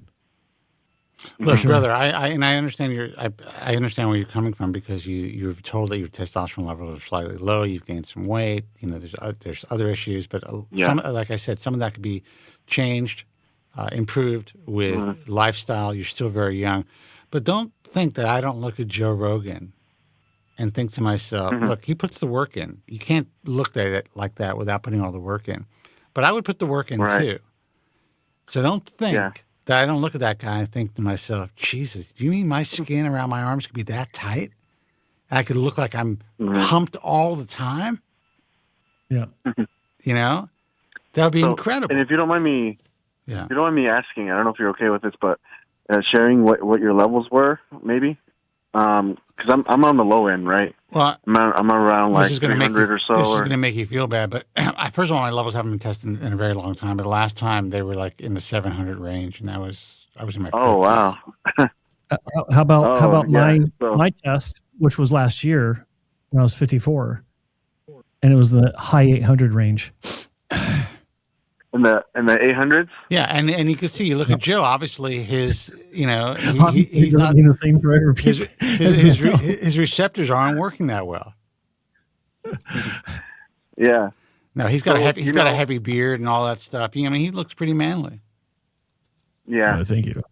And so do you see where I'm coming from though? Like, you guys are like older than me, and you have like double. How dare you? Triple almost what I have. But where we're coming from, where it's a sensitivity level. It's not the numbers. But numbers. I could also guarantee you that when I was, you can look at videos of me just 10, 15 years ago, when I was a big bloated, drinking 3 times a week, eating pizza guy, I can guarantee you my testosterone levels were lower. I guarantee it. Mm-hmm. They were probably in the 300. You got a point there.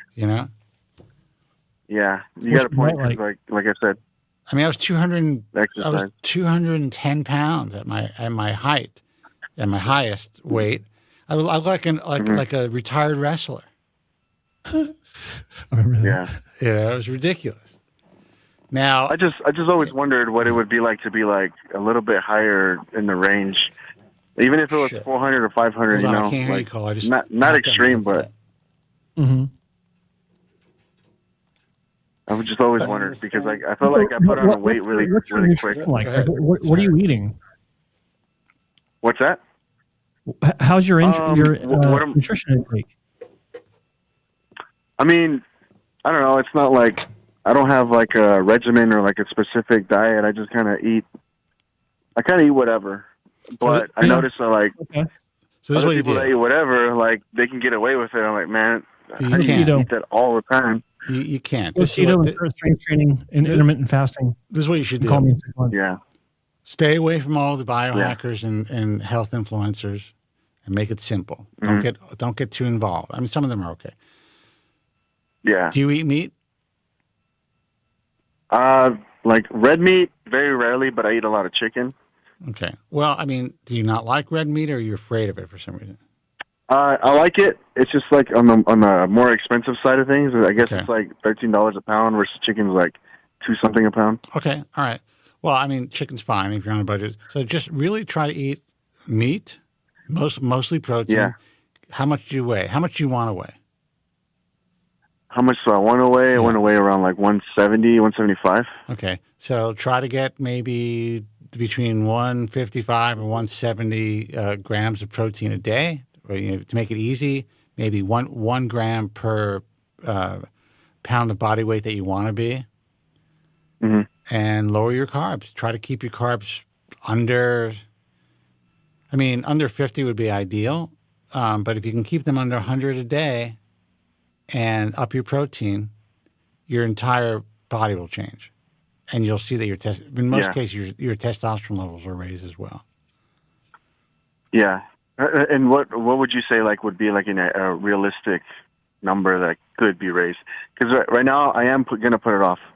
You guys did a good job at convincing me not to do it. I'm jealous that yours is a lot higher, but I'm going to still put it off. You could end up testing the 700s, no problem.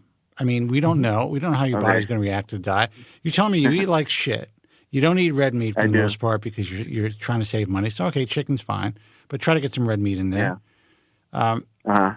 And you probably eat a lot of carbs. You probably eat sugar, right? Yeah. I do. Yeah. If you remove that stuff, lower your carbs, and exercise. Really, exercise is important too. You don't have to go crazy, but just exercise on a daily basis. Take a few days rest, a week, whatever. Your entire life's going to change. Your testosterone levels will go up. I mean, it's almost guaranteed.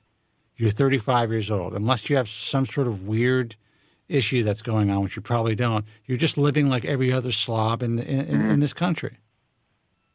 Yeah, I agree. There's nothing wrong with it. I did the same thing. I mean, I always worked out, though, so I think the exercise helped me. So, even when I was fat and drinking more, I just looked like kind of a big dude. I had muscles, but I had a gut and a bloated face. But I can guarantee you. Do you get a full 6 hour or 8 hours of sleep every night? Not always, no. I probably average around 6, sometimes 5, rarely 8, but yeah. So, all right. Yeah. You know what? So my experience with this, I'll tell you my experience about 14 years ago, when I really decided to change my life. And leading up to this point, I was working in an office, sitting on my ass all day. I wasn't fat or anything, but I wasn't you look at me, you wouldn't think, oh, he's out of shape, because I was still fairly slim.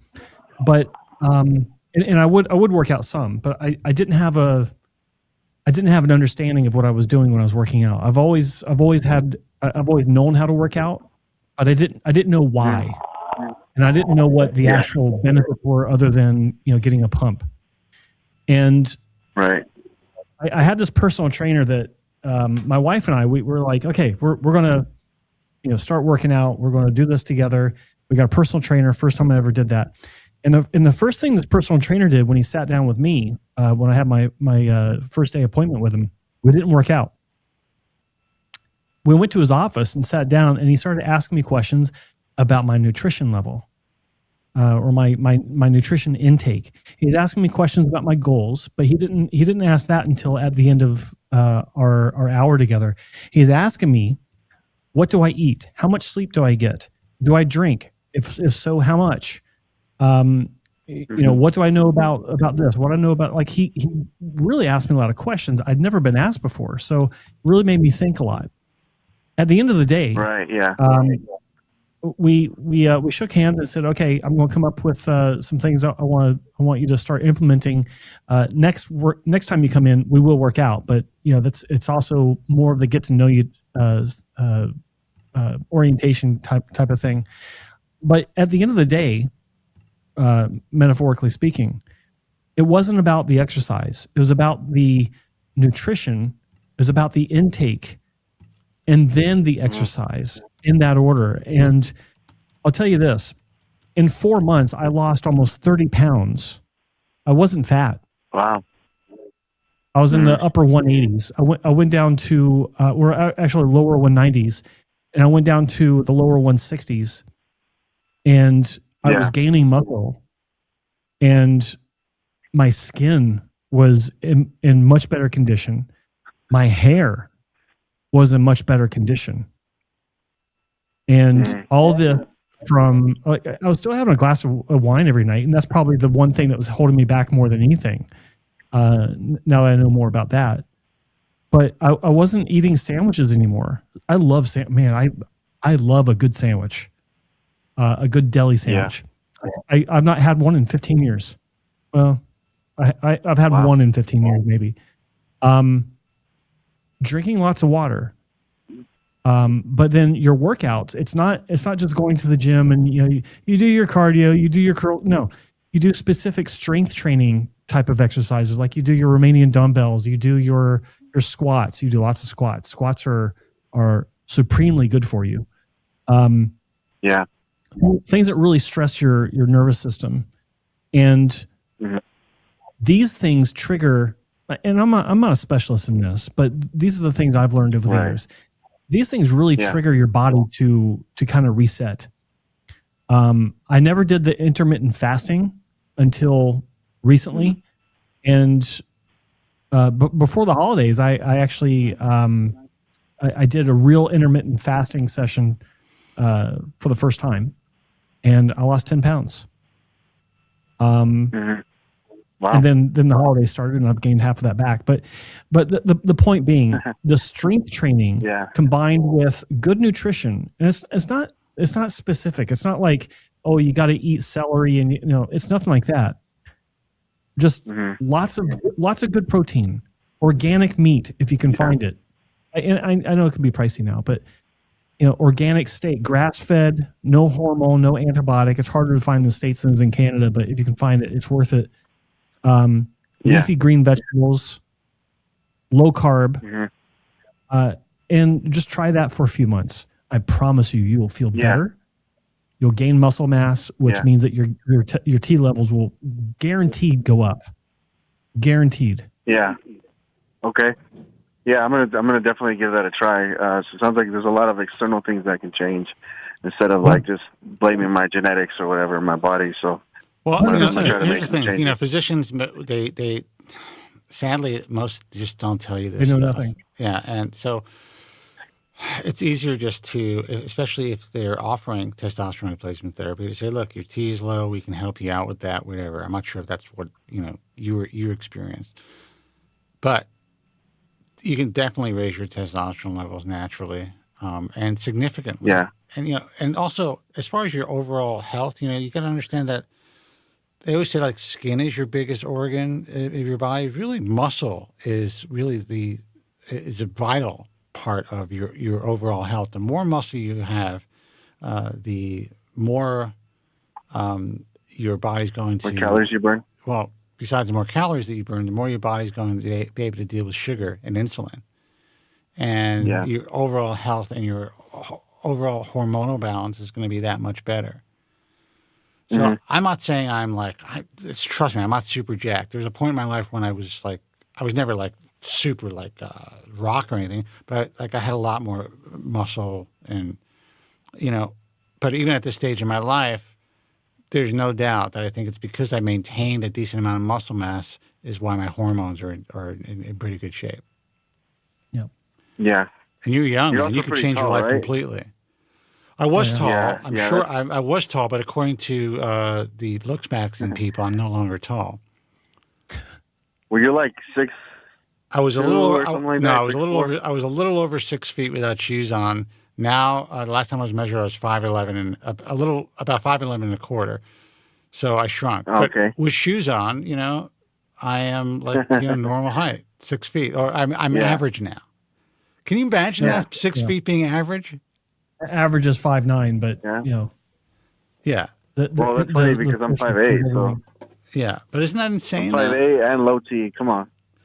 And 5'8", low T, and balding, dude. Why even wasting time calling the show? No, so that's I 35. used to be balding. I might still be balding, but slowly. But at least I kind of significantly slowed that down. So I'm happy about that. But that's part of. One thing that's different between, I guess, us is that I take dutasteride, which I wonder, like, if that's worse than finasteride, right? When it comes to It was for the me. weight gain. I know Joe mentioned that before. I know Joe mentioned that dutasteride like caused weight gain or so for him. Yeah. Well, it may or may not. That's one thing I take. You could also sometimes you may be able to mitigate that with diet because at the time Joe was eating like shit as well, and I wasn't eating the best food. I gotta tell you that like sometimes I do think about those days and I miss a good sandwich. But here's the other thing that was telling me I was not eating well, and this is just a natural reaction to eating stuff like that. But I'd have my lunch at around noon 30, and 2:00 I'm passing out on my desk.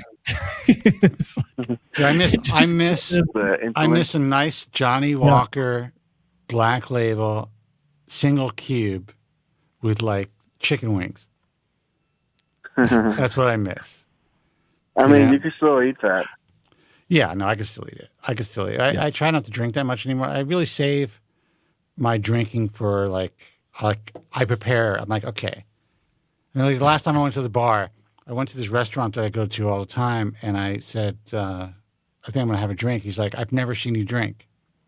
And I'm like, I'm going to get fucked up tonight. And that was it. You know, I was prepared for it. Like him back to LA. Yeah. Yeah. We prepped for a week. Yeah. Yeah.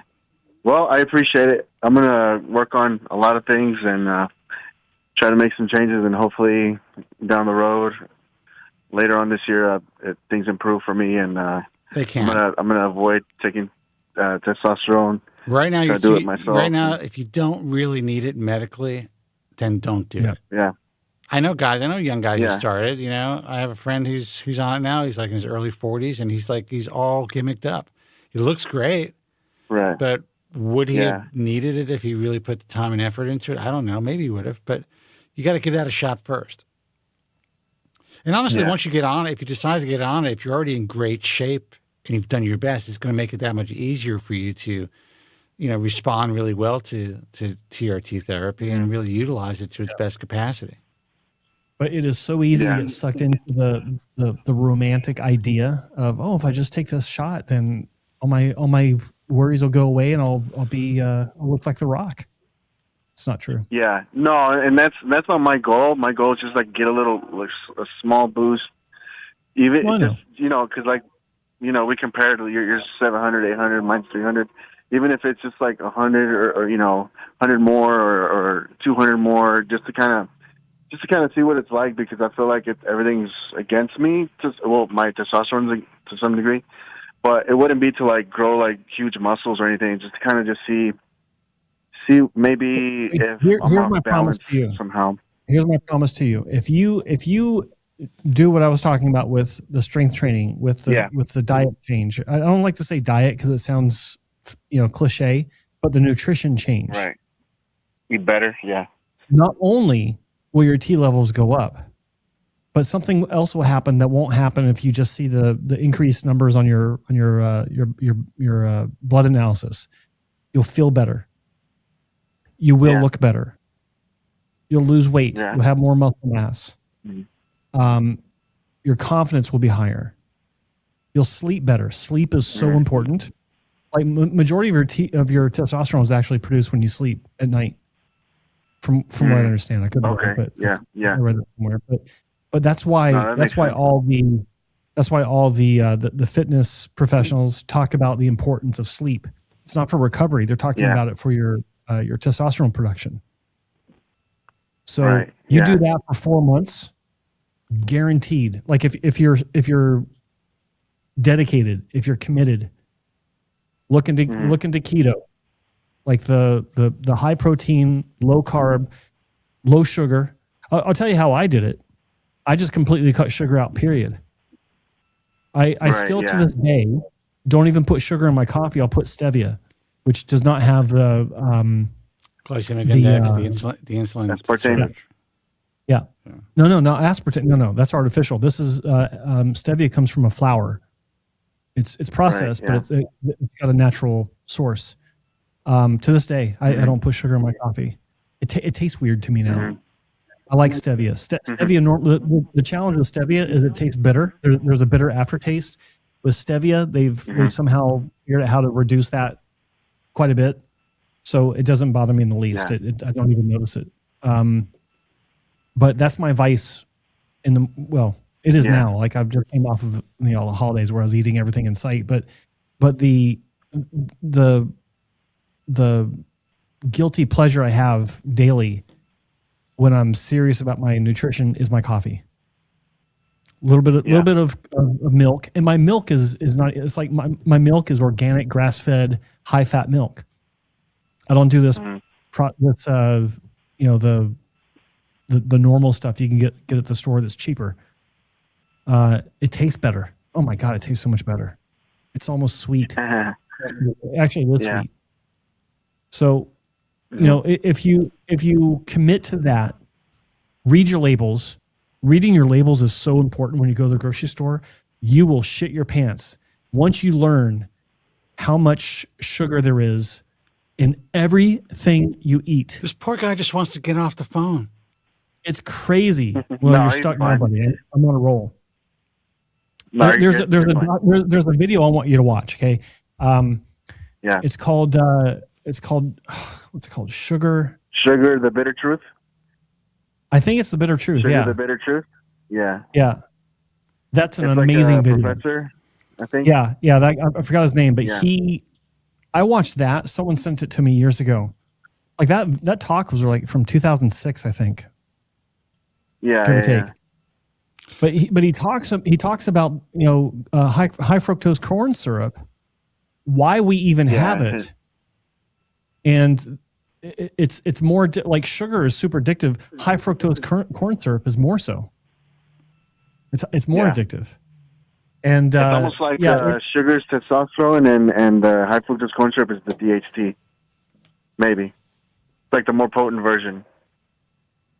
There you go. That can be bad for you. Yeah. But yeah, it's a great I don't want to call it a documentary, but it's a great video essay about sugar and why it's in everything. Like it goes into the whole like why is it everywhere, and things that you wouldn't even imagine it would be in.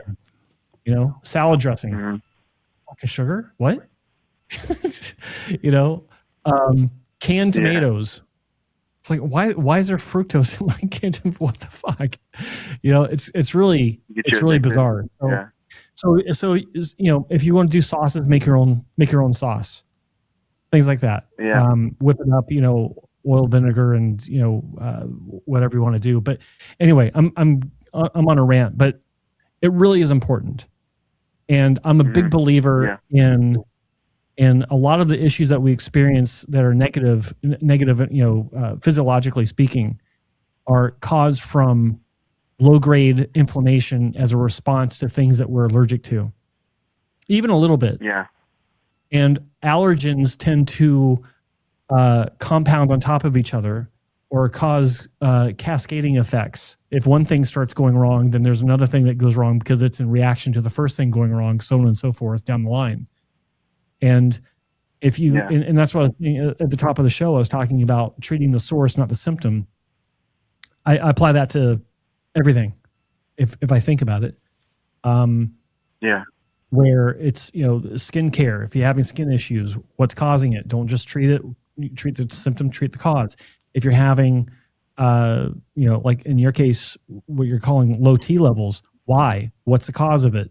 Find the source. And it might be eating pizzas all the time and processed foods and deli meats and all that stuff and getting shitty sleep and staying up late playing PS5. Who knows?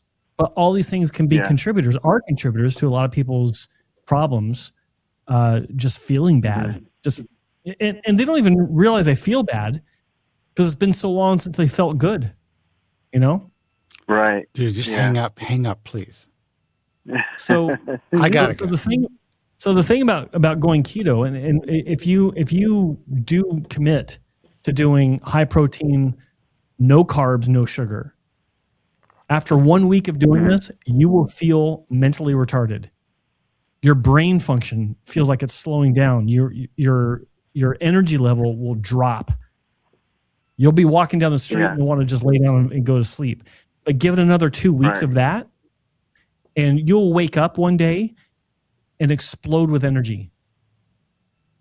Right. It's an amazing feeling. Ketosis It's and it's ketones, really right? wild how it happens. But you wake up and you're like, Jesus Christ, I feel energized, and it does not wane through the day. You feel amazing through the day, and when you go to bed at like 10 o'clock or whatever, you're still hyped up. You lay down, close your eyes. 5 minutes later, you're out, and you don't wake up for 8 hours, 9 hours. Like it's really an amazing feeling. And Joe has So a if you total can of do that, 2 you weeks can experience stick with that, by the way, because he's back on the bottle. I'm back on it. No, actually, I quit 2 days ago again.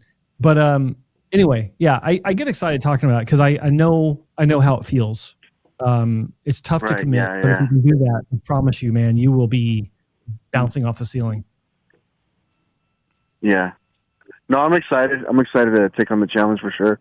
It's a new year, and I'm gonna work on that. So I appreciate all the advice. All right, brother. Well, listen, Happy New Year. It's a lot easier than you think, and you will, at the very least, I could tell you that your testosterone will go up. I mean, I don't have a crystal ball, but unless there's something seriously wrong with you, and being in the threes, even at your Right. age, it doesn't sound like there is.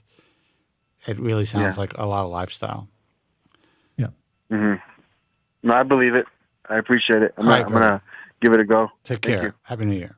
All right. Thank Good you. luck, buddy. Happy New Happy New Year. Year. Okay. Thank you. Thank you. Bye. We'll take a very short call, and I may not let Joe respond to anything. Let's see who this is. I'm hyped. I'm ready.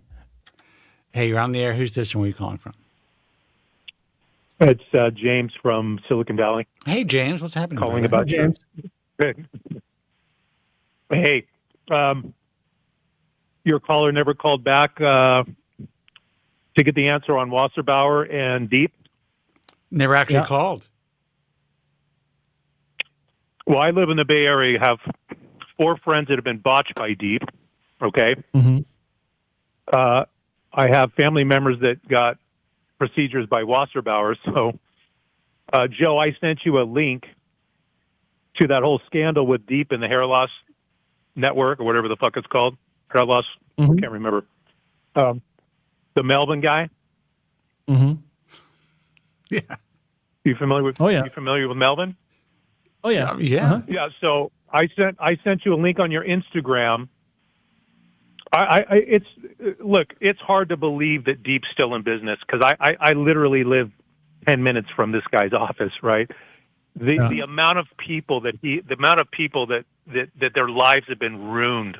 And ironically, just 3 days ago, somebody that I haven't seen in 20 years wanted to contact me through a friend of a friend about getting a procedure done by him.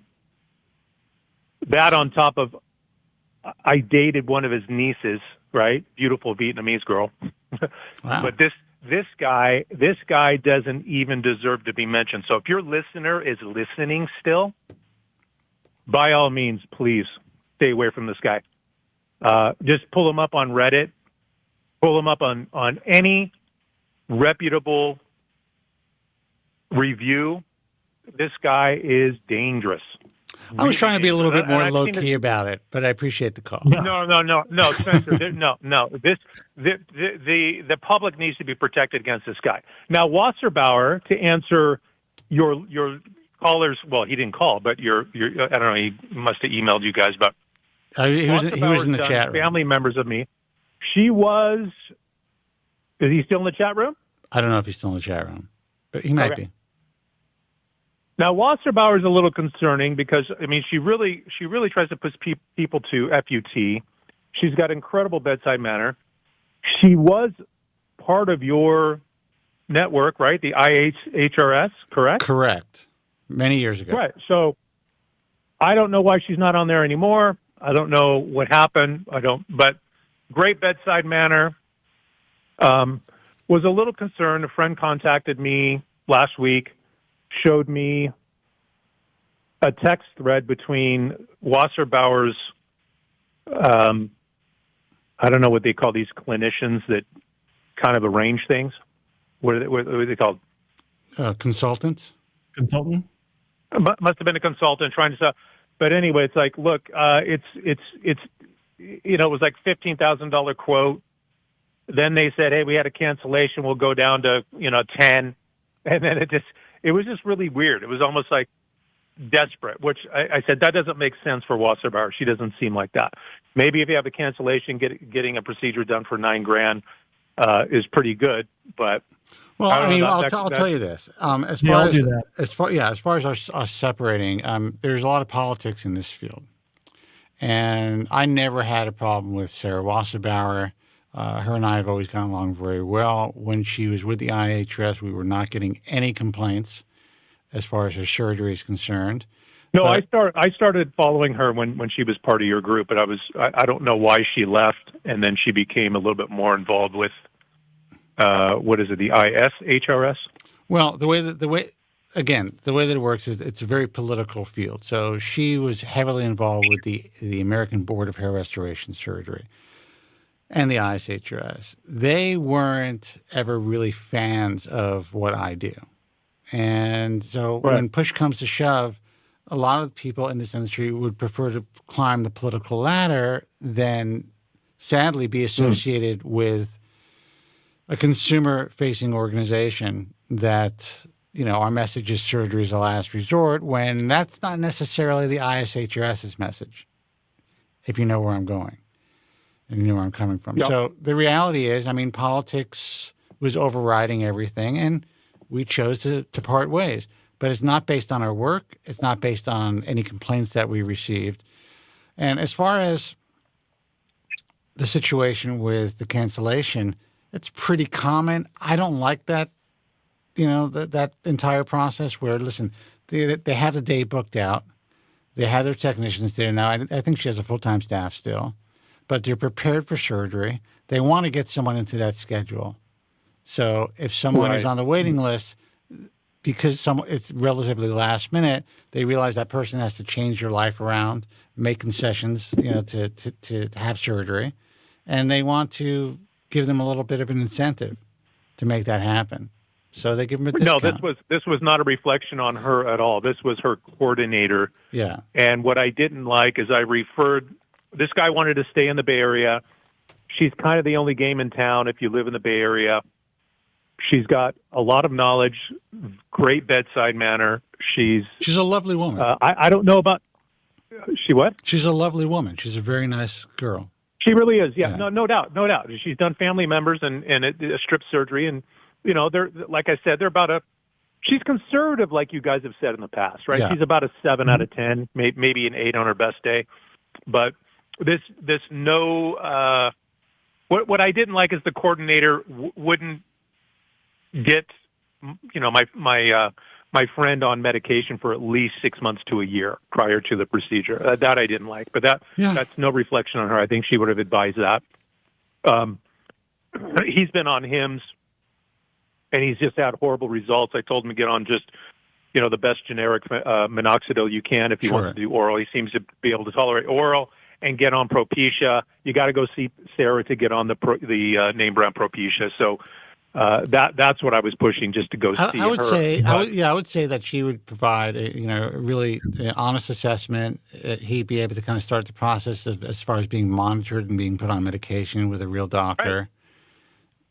Right. And I don't think she would push him into surgery. Now again, these people, these coordinators, who knows? I don't know if this person works on a commission. I don't know if it's salary based. This is just the nature of cosmetic surgery. It's fucked up. I hate it, but the reality is, I don't know. Bad. What we've had to do all these years is kind of work within the parameters that we're given, including we try to work with the best doctors out there, but sometimes their staff sucks. It's just the nature of this game. No, I said, I've sent friends and family members to her. Go ahead. I have sent friends and family members to her. She's a good doctor. I mean, there's no doubt about it. I mean, if your guy that didn't want to call in has a choice between the two and he can't leave the Bay Area because of his babysitting job, then he needs to go to Wasserbauer, right? So, I don't have a bad thing to say about her, and I try to be to maintain that. The only issue that I ever really saw was just this political issue that I think sadly, a lot of these physicians fall into it. To them, it's important. They think that having this status in this field is somehow of relevance or value to them. It doesn't help the field, and it really doesn't help the consumer. It doesn't even help them as doctors. That was inquiring, he was concerned. Hold on for a second, guys. We're having a little bit of an issue here. Let's call it talk. I need to say, like, I've been waiting. We're getting crosstalk. It's okay. So first off, these doctors want to be, like this whole political game. They'd rather be associated with one organization with another. They're not looking. They're thinking about what their colleagues think, and they're not thinking about what the patient thinks or what the public thinks. No one gives a shit about someone being a member of the ISHRS because they don't even know what it means. What they care about is when doctors are members of legitimate organizations that are based on where membership is based on standards. That's what doctors should be concerned about, what they should be caring about with their own representation. But that's a whole nother rabbit hole. But with regards to the standby situation where patients are given discounts, I'm guilty of that myself, where there's this mentality. It's like, okay, well, we had a cancellation. We should get someone in. So there's nothing illogical about this. It makes perfect sense up front. No, you're right. Let's give them a financial incentive to come in with a discount. But I've learned since then to think about it in a different way. If you want to come into the clinic that you chose, and your appointment is 6 months away, and assuming that you're ready as far as the medications go, why give a discount when that patient probably would be willing to pay an extra $2,000 to get in tomorrow as opposed to 6 months from now? That's actually the way I think it should be done. But well, in all fairness, the patient was really trying to grind him down. So I'm not going to make people think that it's not a reflection. It's not a reflection on Wasserbauer's clinic. The person that was inquiring about Wasserbauer and Deep, he was more concerned about Wasserbauer's no shave technique or no shave FU. I don't know if it was FUE, FUT. What are your thoughts on that? I have no opinion other than the fact that if that's the way that the clinic normally does something, and that clinic has results that has brought the patient to say, I think I'd like to go with this clinic, then once you find out how they do it, I think that's a little inconsequential compared to what you're trying to achieve. It's when patients come in and insist that the clinic do something different from what they're used to doing to get that result that brought the patient in to begin with. I have a problem with that. Yeah. I mean, I've seen her talk about it. I think she likes to see. I think she prefers to do FUT and likes to see the way the hair grows out, near and around where the transplant is going to go. Right. So, I've heard that before too. Personally, I'm not a fan of that because when hair grows out, the weight distorts the actual. In my opinion, there's no substitute for shaving down to 2 millimeters to where the hair is standing true, unencumbered by the weight of longer hair, and standing at its true angle and direction. There's no guesswork involved. When you're wearing magnification, it's staring you right in the face, and you simply match that angle and direction. When that hair grows out, I guarantee you that hair is going to grow in the same direction and angle as the rest of the hairs, assuming all things are equal as far as doing everything properly. But I'm going to switch gears here. I'm going to throw another. That's a good answer. I never understood that. That's a good answer. I never understood why some of these doctors like to see the way it grows out. Maybe it's a marketing. I'm going to add this. I think that there is marketing involved. I think that people are able to do it, but the truth is, we also know that there's much less of a chance of transecting or damaging peripheral grafts if that surgical field is clear. It also makes issues like, obviously you don't want a lot of bleeding, but if there is a little bit more bleeding, or, you kind of have I would say that initially physicians in general might use less tumescence if the head is shaved. They may not feel the need because, if there's a lot of head there, a lot of hair there, and it becomes a little bit more bloody than you want, then there's a lot of, it really doesn't give you the ability to see the entire field the way that you should. Yeah. So there's a much greater chance of you're working with a canvas that's a little busy. Don't you agree? Well, it could be, and in some cases it could be very busy. Transferring into a bowl of spaghetti.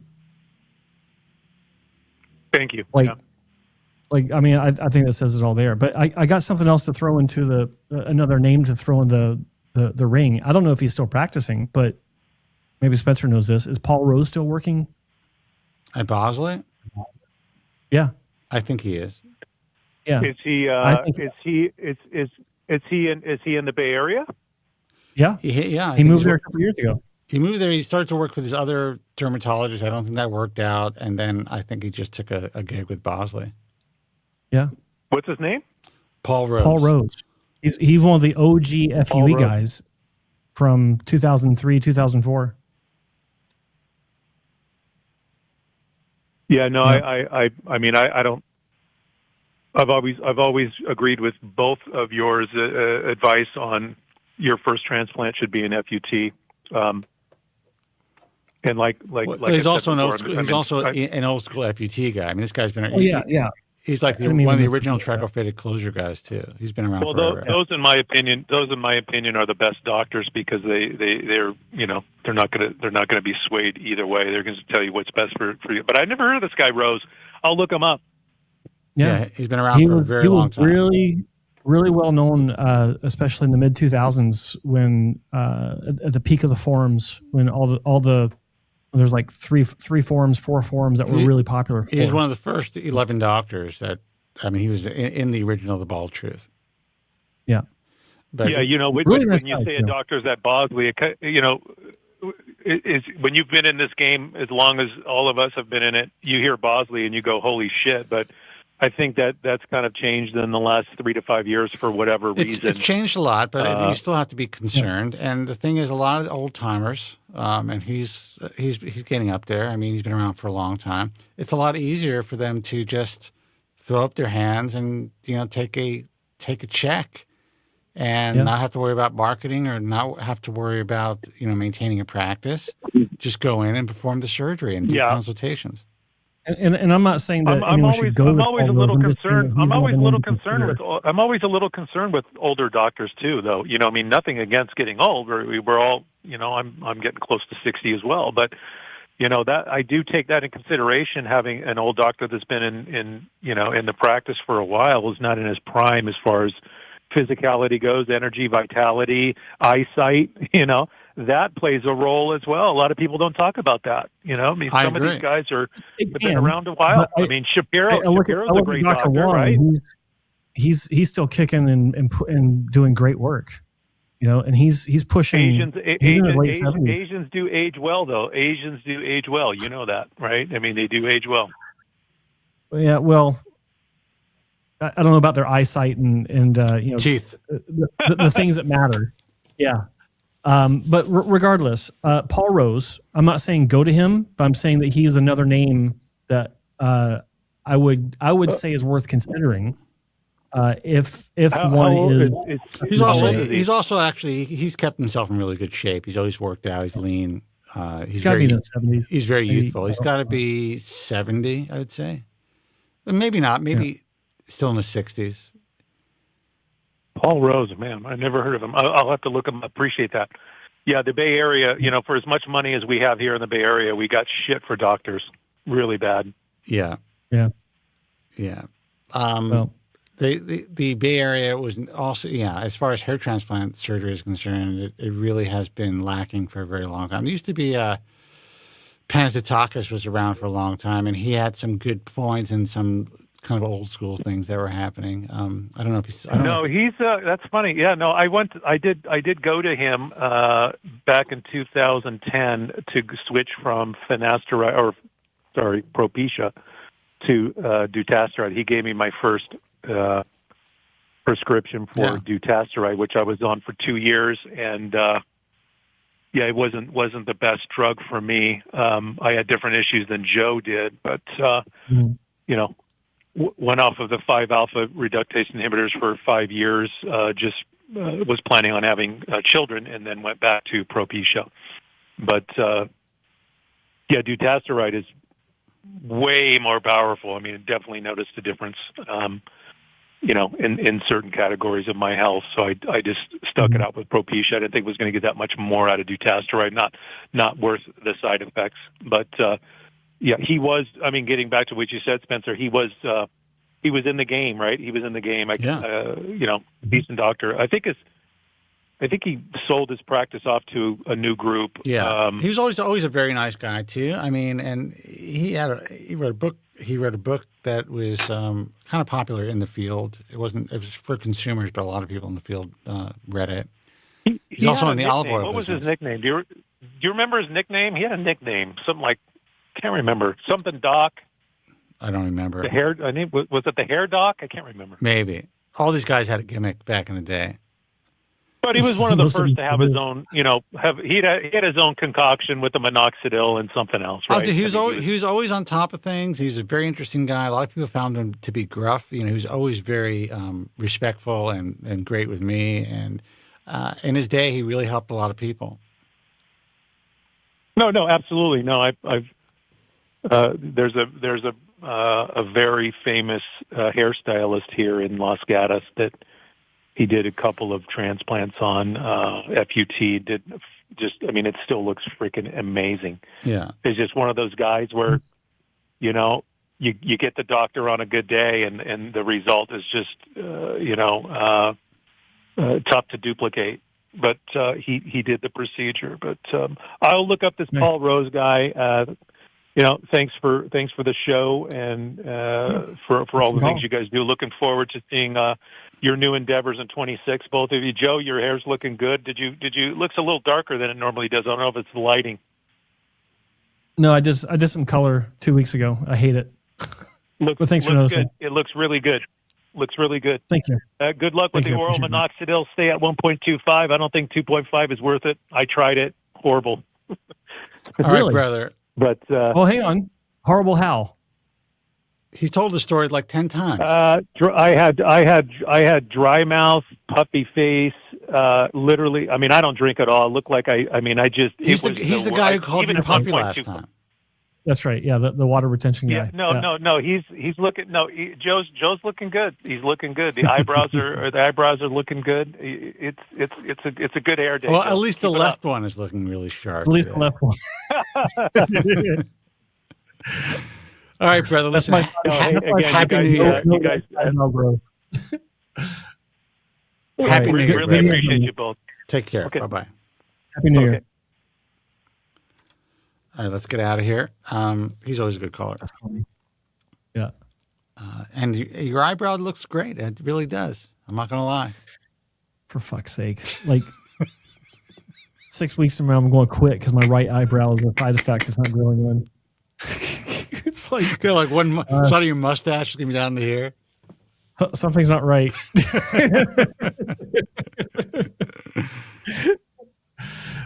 That'd be a funny side effect. So now you got this guy who's going to get. He ends up going to. He's going to end up going to Rose. You sold him on Rose because it's convenient. Full disclosure, I don't know if he's worth a damn anymore. He used to be. Don't go because I said to, because I didn't say to go. I just said this is a name that's out there. I cut myself out of all liability. If it's a great job, you're welcome. Yeah, I want credit. I want credit. So, but good luck, whatever you do. All right, guys. I did almost end it 2 hours ago, and I should have. No, it was good. It's good practice. It's good practice for the real show. For the real show. All All right, guys, listen, until next time. By the way, Happy New Year. It's going to be a great 2026. I hope. I don't know why people always say that. We're just so hopeful in life. Why does it make any difference? It's just a date. January 1st. You know what? We all need little milestones and things to look forward to in We life. do. I know. And a little hope. Just a little hope. You know? We'll see. We'll see what happens. There's this guy, he's an influencer. I'm not going to say his name. Now he's selling shampoos, his own brand of shampoos. I mean, this world is so unbelievable.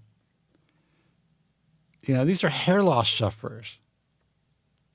They were once suffering themselves. Anyway, gotta go. Until next time, be strong, God bless, and thank you so much for listening. Take care. Oh, and hair transplant contests. Just saying. See you next time. Thank you very much. I'm sorry for any inconvenience you may have been put to prior to the programme, and I'm glad you enjoyed it. And if you